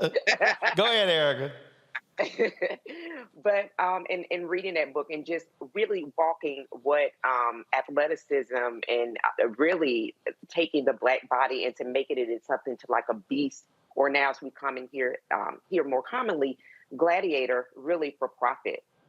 But I've been sent a lot of things around this because one of the first things that some people thought was, okay, it was a concussion, but to understand it was cardiac arrest and understanding that brain functionality really does, it is the central processing system for everything.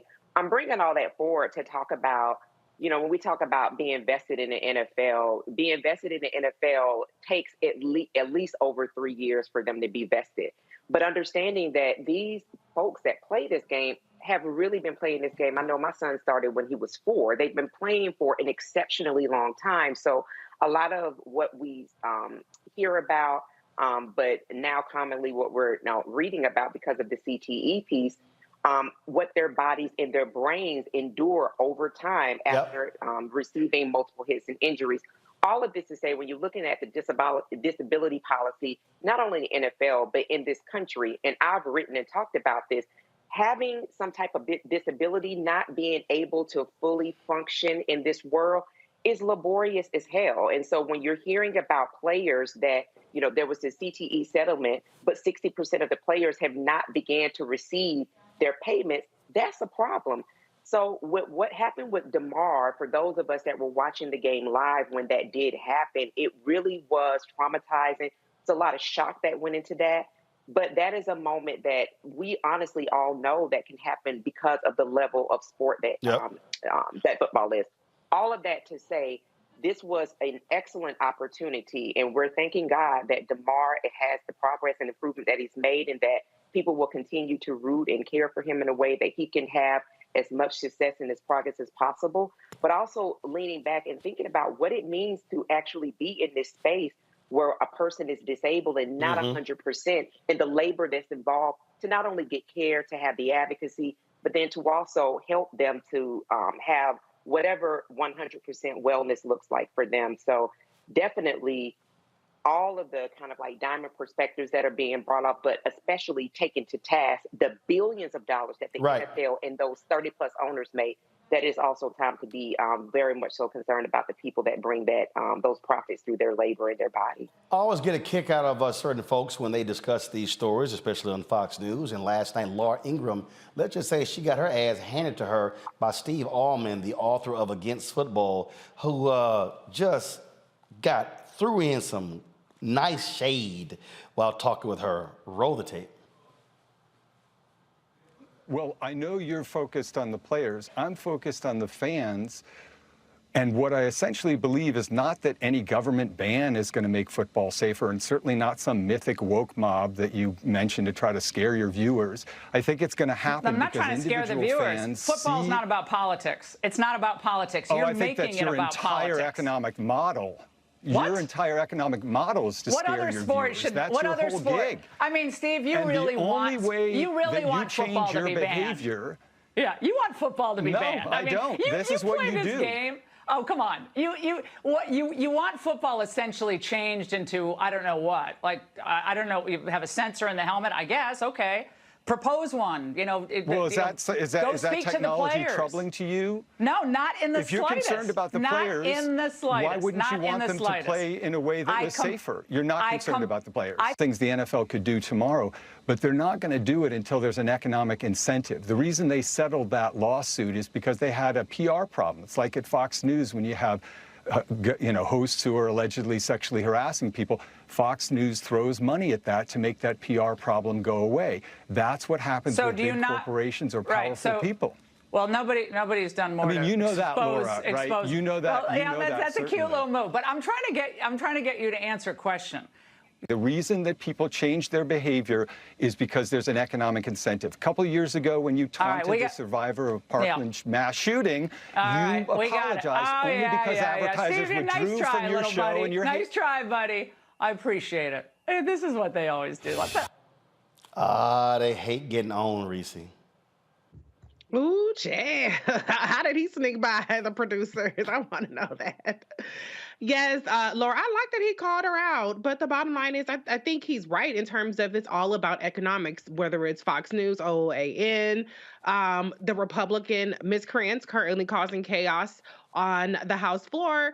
It's all in the NFL, it's all about the money. And what's really troubling though is the level of horror and the level of violence that we have to see in order for us to collectively say enough is enough. And I think with Damar, it was so horrific that you can't help but galvanize behind them. But the reality is that it shouldn't take that level of violence. And I'm not saying violence in terms of the hit. I'm saying in terms of what's happening to his body is violent. Yep. It should not take that level for people to say the NFL needs to do right by all of its players. Vesting should not even be a thing when it comes to the health and safety of their players. Yeah, but they love that money. That's what it boils down to. Hold on one second. I got to go to a break. We come back. More on Roland Martin Unfiltered. We'll chat with J.J. Smith, the green smoothie queen. We're focusing on a new you in 2023, and so we'll talk to her about her belly challenge. Really? Really? The belly challenge? Really, JJ? Really? All right, y'all. We'll talk about that next, right here on Roland Martin Unfiltered on the Black Star Network.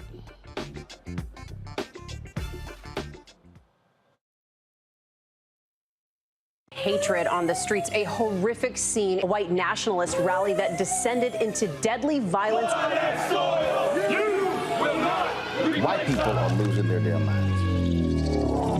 An angry pro-Trump mob storms the U.S. Capitol. We've seen We're about to see the rise of what I call white minority resistance.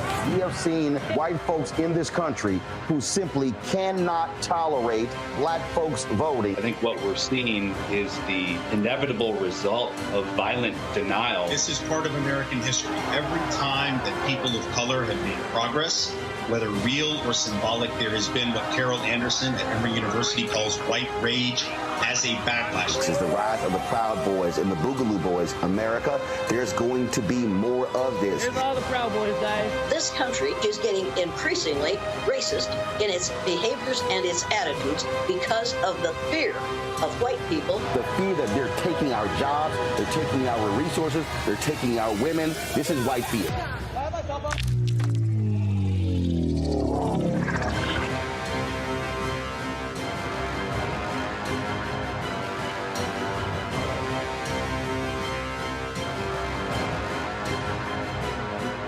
Next on the Black Table with me, Greg Carr. The Supreme Court is back in session. God help us all. It is no exaggeration to say that this current session could completely reshape this country and redirect our future for generations to come. And not in a good way. We invite Dr. Valethia Watkins and Professor Angela Porter, our legal roundtable, back to the show to put it all in perspective. That's on the next Black Table. Please don't miss it. Right here on the Black Star Network. Hi, I'm Anthony Brown from Anthony Brown and Group Therapy. Hi, I'm BB Winans. Hey, I'm Donnie Simpson. What's up? I'm Lance Gross, and you're watching Roland Martin Unfiltered.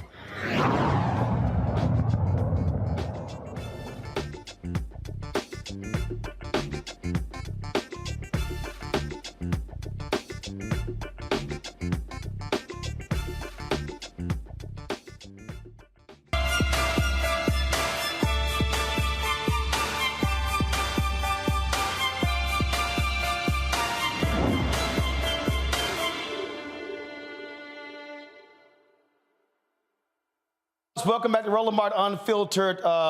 Just what's happening on Capitol Hill. Yeah, that boy done lost again. That's right, 12th time. As you see, Kevin McCarthy got 200 votes. Hakeem Jeffries got 212. Hearn 7. Donald Trump got 1. Others got 12. And then President is 1. So at the end of the day, what you see, there are 21 Republicans who are opposed to Kevin McCarthy, and the loser loses again. I bet somewhere Carrie Lake saying, damn, he need to just quit. I bet even she's saying that somewhere. All right. Yeah, I know I'm being petty as hell.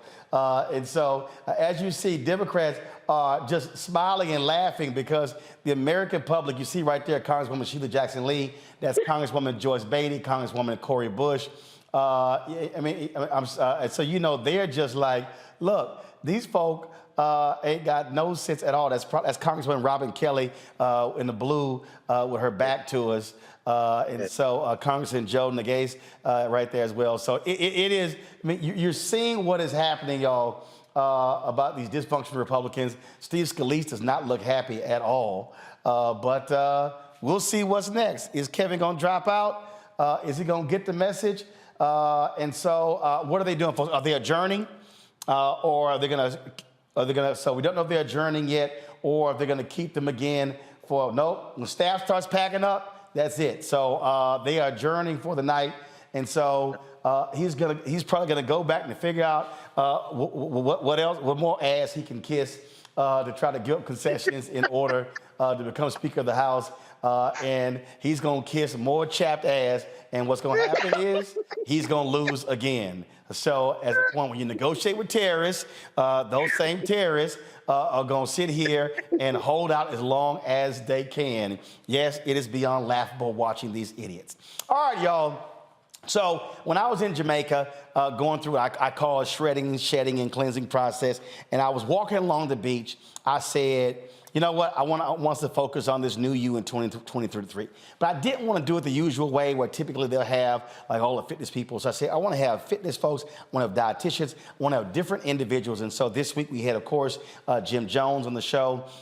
We had, of course, we had him talking about kicking this thing off on Tuesday. Terry Starks was here, doctor was here last night. Talking about in terms of how we do our diet. And so tonight, had to hit my homegirl, JJ Smith. I have not, so I think the last time I talked to JJ when I was at my TV One show, and of course she used to be here in DC, then she moved out to LA, and so she's been hanging out in the City of Angels. She, of course, is the author of the 10-Day Green Smoothie Cleanse, was a major bestseller. Come on, no, she holding a different book, y'all, come to me. Come to me. That's a different book. She's holding the kettle. Now, give me camera 7. Give me camera 7. So this is the 10-Day Green Smoothie Cleanse book. And then, of course, she had Green Smoothies for Life, this book right here. And then she had the Keto Cleanse. And so, I want to go here because, JJ, when we first had you on, again, I ain't no vegetable person. So let's just be real clear. I cannot stand. Look, my daddy's watching. I could not stand damn vegetables growing up. I can't. What about which one am I on, y'all? I'm on 1 to 7. Come on, which one? Collard greens. Thank you very much. Okay, no, it's okay. So I couldn't stand. JJ couldn't stand it. I mean, we would have vegetable week, and I said, if this man give another damn vegetable, it's gonna drive me crazy. And it really was. And when you first came on, I was like, Lord, if she come with this green juice, I'm gonna cut somebody out. But it really was a way for me to still do vegetables, but in a different way. Right. So, Roland, I have a question for you. Yep. You mean to tell me you didn't grow up with collard greens, fatback? Don't like them. That is. No, okay, JJ. You don't eat collard greens. JJ, let me explain something to you. I can't stand. Okay, I'm explaining to you why I can't stand no damn collard greens. I can't stand no damn mustard greens. I can't stand no damn beets. I can't stand none of that. Because Miss Elkins, who was our babysitter, they always had that, and they were in the kitchen. And I could not stand the damn smell of that. If I don't like the smell, I ain't eating it. I couldn't stand the smell of that. So I was 4 or 5. I'm like, hell no, I ain't eating that. I can't stand none of that. Look, I remember we had a standoff. Me and my dad had a standoff at OK Corral. I want another piece of chicken. He said, you better finish them peas. I'm like, I ain't eating these peas. And so You're like, never mind. And he was like, well, we ain't leaving this table. You ain't getting no chicken till you finish these peas. I was like, well, hell, I guess we're going to be here all damn night. And so we sat there, and I'm talking about it went almost 2-3 hours. Now, my daddy, look, he worked the late shift. I used to stay up late watching TV. I knew I was going to outlast him. And so and he was like, put this damn food up and go to bed. I ain't eat them peas. I can't stand no peas. I can't stand no broccoli. Don't give me no damn asparagus. My wife fixed some Brussels sprouts. They stink damn near like chitlins. Oh, Lord. So I have limited vegetables that I like. So doing the green smoothie cleanse really made it possible for me to actually do it, to tolerate some vegetables. But I can't stand most of them. And don't come to me with no squash and none of that crap. I can't deal with it. And I know he's going to send me a text in a minute, but he know I don't eat none of them damn vegetables. I eat 3 vegetables. Green beans, but they got to be the crunchy ones with olive oil and garlic, cabbage, okra. That's it. We moving on. You know what? I'm surprised that you, Roland. Okay, first of all, at least you will acknowledge that green smoothies, I always felt this way, was a great way to get a lot of greens in your diet without having to eat greens. And I'm just surprised that you didn't grow up. I grew up on collard greens. And no, like baby. They ate them. Even my string beans, like even if I make string beans now. JJ, let me help you. They ate them. I was a holdout. But listen. If you never had green beans with a little garlic, with a little onion, with a little butter, with a little broth, and some turkey sausage, I did then that. you're missing out. It is no smell involved. I did all that. I can't stand them soul food green beans. I can't, okay? Well, I like my green beans made one damn way. That's it. If they ain't made that way, I ain't eating them. I'm real clear on what I like and what I don't like. I ain't confused. I ain't confused. And so, we got some for you then.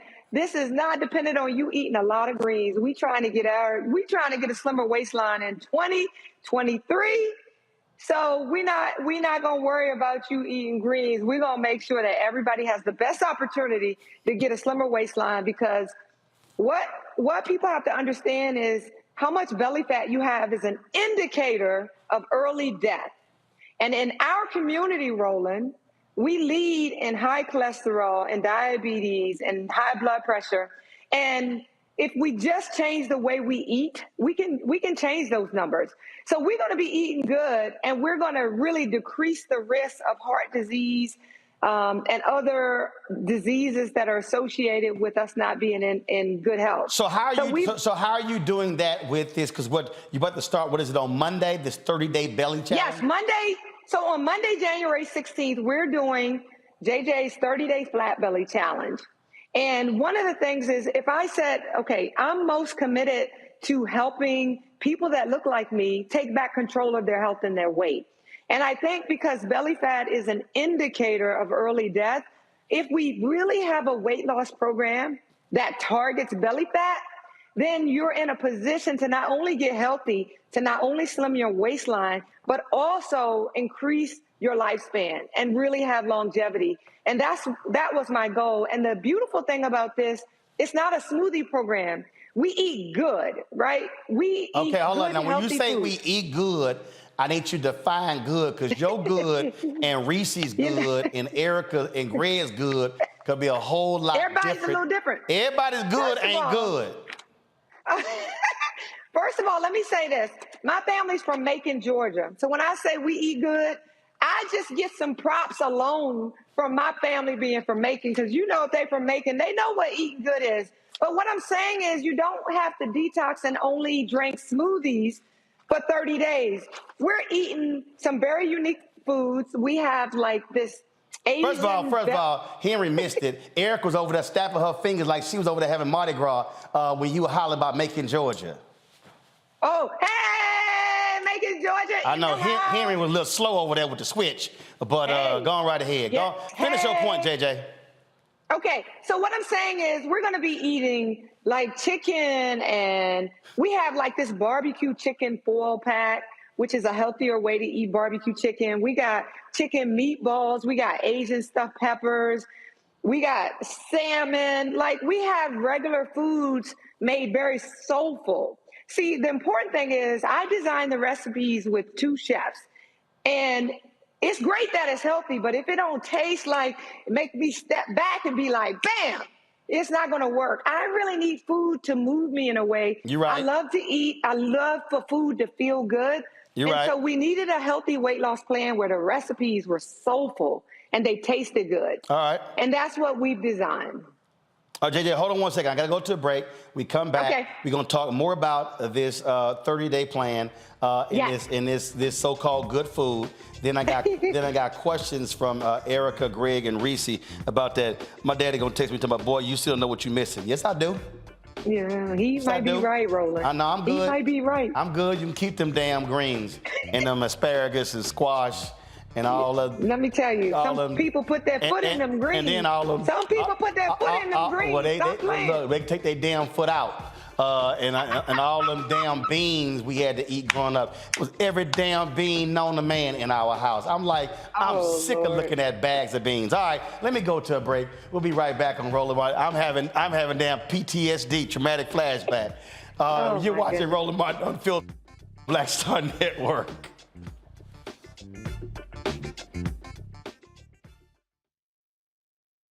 I'm Deborah Owens, America's Wealth Coach, and my new show, Get Wealthy, focuses on the things that your financial advisor and bank isn't telling you, but you absolutely need to know. So watch Get Wealthy on the Black Star Network.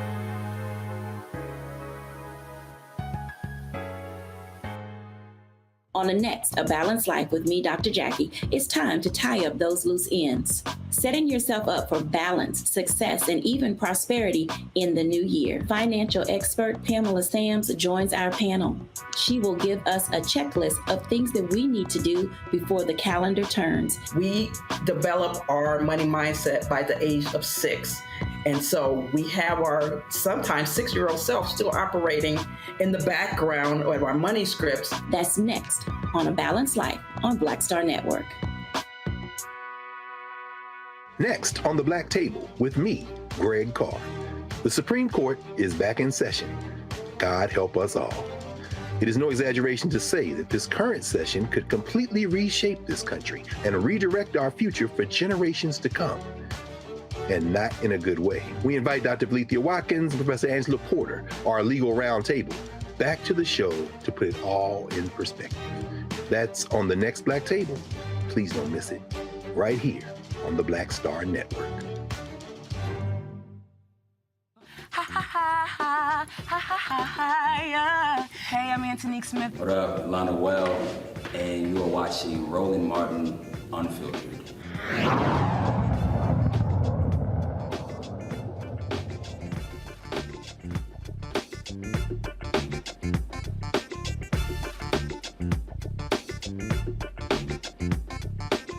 Welcome back. JJ Smith, author of the 10-Day Green Smoothie Cleanse, Green Smoothies for Life. She's talking about her 30-day belly challenge. So before we went to the break, you were saying that this is not all about, it's not all smoothies. And so what are we talking about here? How many meals, for your plan, how many meals is important to get in? We had Terry Starks on last night. He says 5 meals, watching your portions is critical, eating every 3 hours, he said, as opposed to how some people try to starve themselves to death. What about you? Right. Well, I would agree that starving yourself is not the way to lose weight and get healthy. But one of the things that's going to be most important is not what you eat, it's when you eat. Okay. Intermittent fasting is a method of when you eat that has a lot of benefits on our blood sugar. It helps with high blood pressure. And it's really about discipline. You can eat like all of your food within an 8-hour period, and then the 16 hours you fast. I think it's more important to focus on when you eat, not what you eat. I think for most people, they don't really need to eat 5 times a day. What are we eating 5 times a day for? I think what you want to do is eat to be satisfied. And a lot of people find that they can eat 2 or 3 times a day and be completely satisfied. We want to get in a place we have a healthy relationship with food and we don't have to be watching the clock. We don't have to be overstuffing our. I couldn't imagine eating 5 times a day. If I get 3 meals in a day, that's like a lot. See, I can't see part of the issue for me is like when you talk about that because the day gets away from you. It was like yesterday we were talking, busy. And Carol was like, "Oh, I hadn't eaten all day." I'm like, "Girl, what the hell wrong with you?" I mean, the reality is you do have to eat, and you got to provide fuel. You got to eat to your body. Let's go with our questions. We're gonna go to your Georgia homegirl first. Erica, go ahead. Hey, girl. You know, they say about making. Hey, girl, how you doing? Faithful. With the best. You know, you say making is right above the net line, so we're below the net line here in Albany. I know my but people. It's all good. My question for you, JJ, is because I've had the with that big ass green plant in your shot. He didn't say nothing about you, baby. I just saw big green. Go ahead. I'm sorry. Go ahead. Yeah. You mean it, baby. But so was really curious around when you talk about the belly fat, and I'm glad that you're drawing attention to it, not just to have a flat belly, but like the health implications of carrying around that additional fat or what they may call trunk if you go and get measured to work with a personal trainer. So could you talk a little bit more around, because, you know, we hear the fun things about dad bods and just being yourself. Oh my God. Love and embrace all of that. But can you really talk about the serious health implications of that visceral fat, what it's indicating? Yes. Okay. And some things that people can be walking into to help live your life. I don't know. You probably can't see this, right? We see it. Okay. Mm-hmm. But what I'm showing you is a picture of, depending on how your belly fat sits, high, low, hanging, there's mommy belly, there's sugar belly, there's stress belly, there's alcohol bellies. There's actually 6 types of belly fat.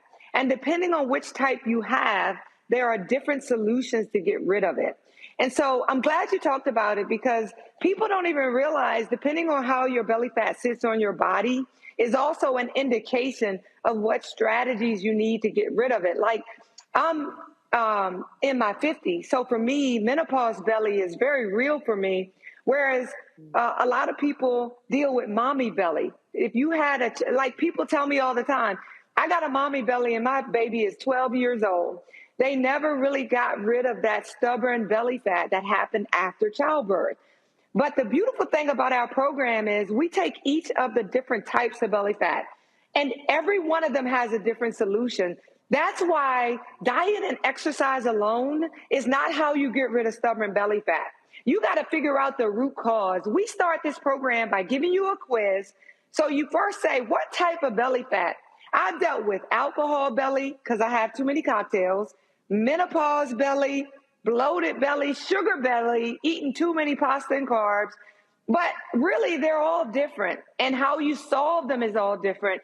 If you think you could just eat less and exercise more, it's not going to touch that stubborn belly fat. And that's why this program is really unique. It's one of the few weight loss programs that's really designed to target belly fat. And by doing that, you get a real good jump on improving your health and really having longevity in terms of your health and not having any major diseases as you get older. Reese. Yeah, JJ, I have a mommy belly. Okay, I can tell you that right now. I don't need a quiz to tell me that. But can I ask you, you know, for people that maybe don't have the discipline for an entire program, is there one particular bad habit that anybody who currently does it right now should just cut it out? Like if you had to choose just one thing to say, I'm no longer going to do this for a healthier lifestyle, what would you pick that one thing to be? I love this question so much because I always tell people baby steps, right? Sometimes a comprehensive program may be too much. There's one thing that moves the needle on weight loss that people don't understand. If you sleep less than 7 hours per night, then you have decreased your ability to burn belly fat.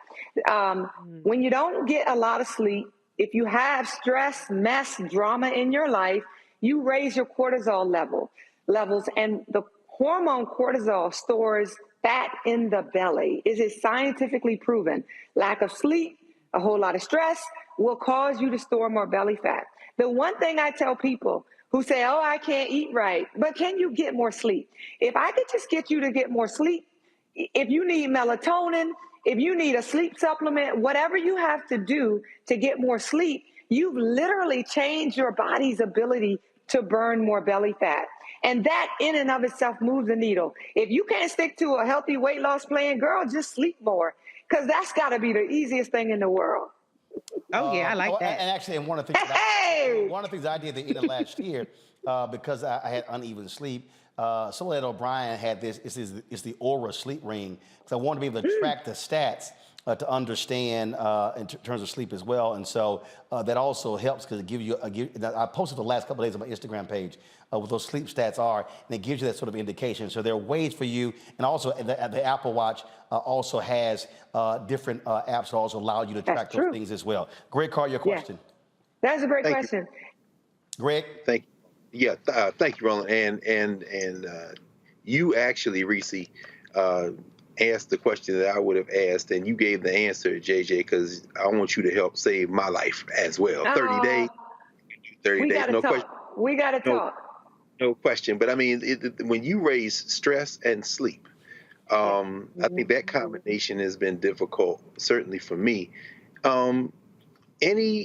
Any thoughts on the effect of COVID? I know staying here, being sedentary, working all the time, but certainly being in one place. Any thoughts on what we can do to kind of reverse some of the impact of these last couple of years of isolation? Ooh. And also white sugar. I know I'm a coffee addict. I'll say that. I take away. Is that one of the things we can take out of our lives? Okay, so I'm going to give you some good news. Coffee isn't a problem for getting healthy or weight loss. The problem with coffee is when we drink 3-4 cups a day. 1 cup has been proven to boost our metabolism and be very healthy for us. It's when we do things in excess, right? So if you drink 1 cup in the morning, if you could discipline yourself to not drink it all day, it's when you drink it all day that you are putting stress on your adrenals and making it more difficult to lose weight. 1 cup a day, though, has been proven to benefit our metabolism. So that's a good thing. Let's talk about this COVID-15, though. The studies show that the average person has gained about 15 pounds because of COVID. I know I did, and I lost 17 pounds just in the last 2 months. But really, for me, it was more like, okay, we're about to come out of COVID. Let me get myself together, because I don't. Look, it was literally like, we're about to go outside, okay? They lifting all the COVID over. I'm about to be outside. I got to get myself right. I don't want to be in a position where I feel tired. Let me tell you, it's not even a vanity thing. My energy level, my mental, when I get brain fog and I don't feel sharp and I don't feel energetic and I have low motivation, that bothers me more than my weight. Because for me to be most productive, I got to be sharp. I'm an author. I've written 7 books. And if I struggle to write 1 paragraph, that's my first indication that my health is falling off. I can look in the mirror and be bigger, but what is my mentally? What am I feeling like? So a lot of people are dealing with the COVID-15, and we have to address that. But guess what? A lot of people dealing with the COVID-15, I know for myself, emotionally, we have struggled for the last few years with COVID. The isolation, the exclusion, the depression, the loneliness.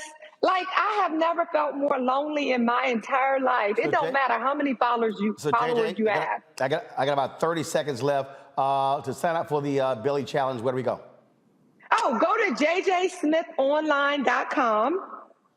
And you'll see a big banner that tells you can sign up here. Okay. Sign up. It's going to be fun. It's January 16th. You got a whole week to get this up. MLK Day. So January 16th. Absolutely. That's when it begins, the 30-day challenge. And so JJ Smith, we certainly appreciate it. Folks, you can go to her website to get more information. Always a pleasure to have you on. I'll see you next month when I'm in LA for the Image Awards. Yes, I'll see you then. All right, thanks a bunch. Reese, Erica, Greg, thank you so very much for joining us as well. Folks, thanks for watching. We'll see you tomorrow. Maybe we have a house speaker tomorrow. Psych. I'll see y'all tomorrow. Holla!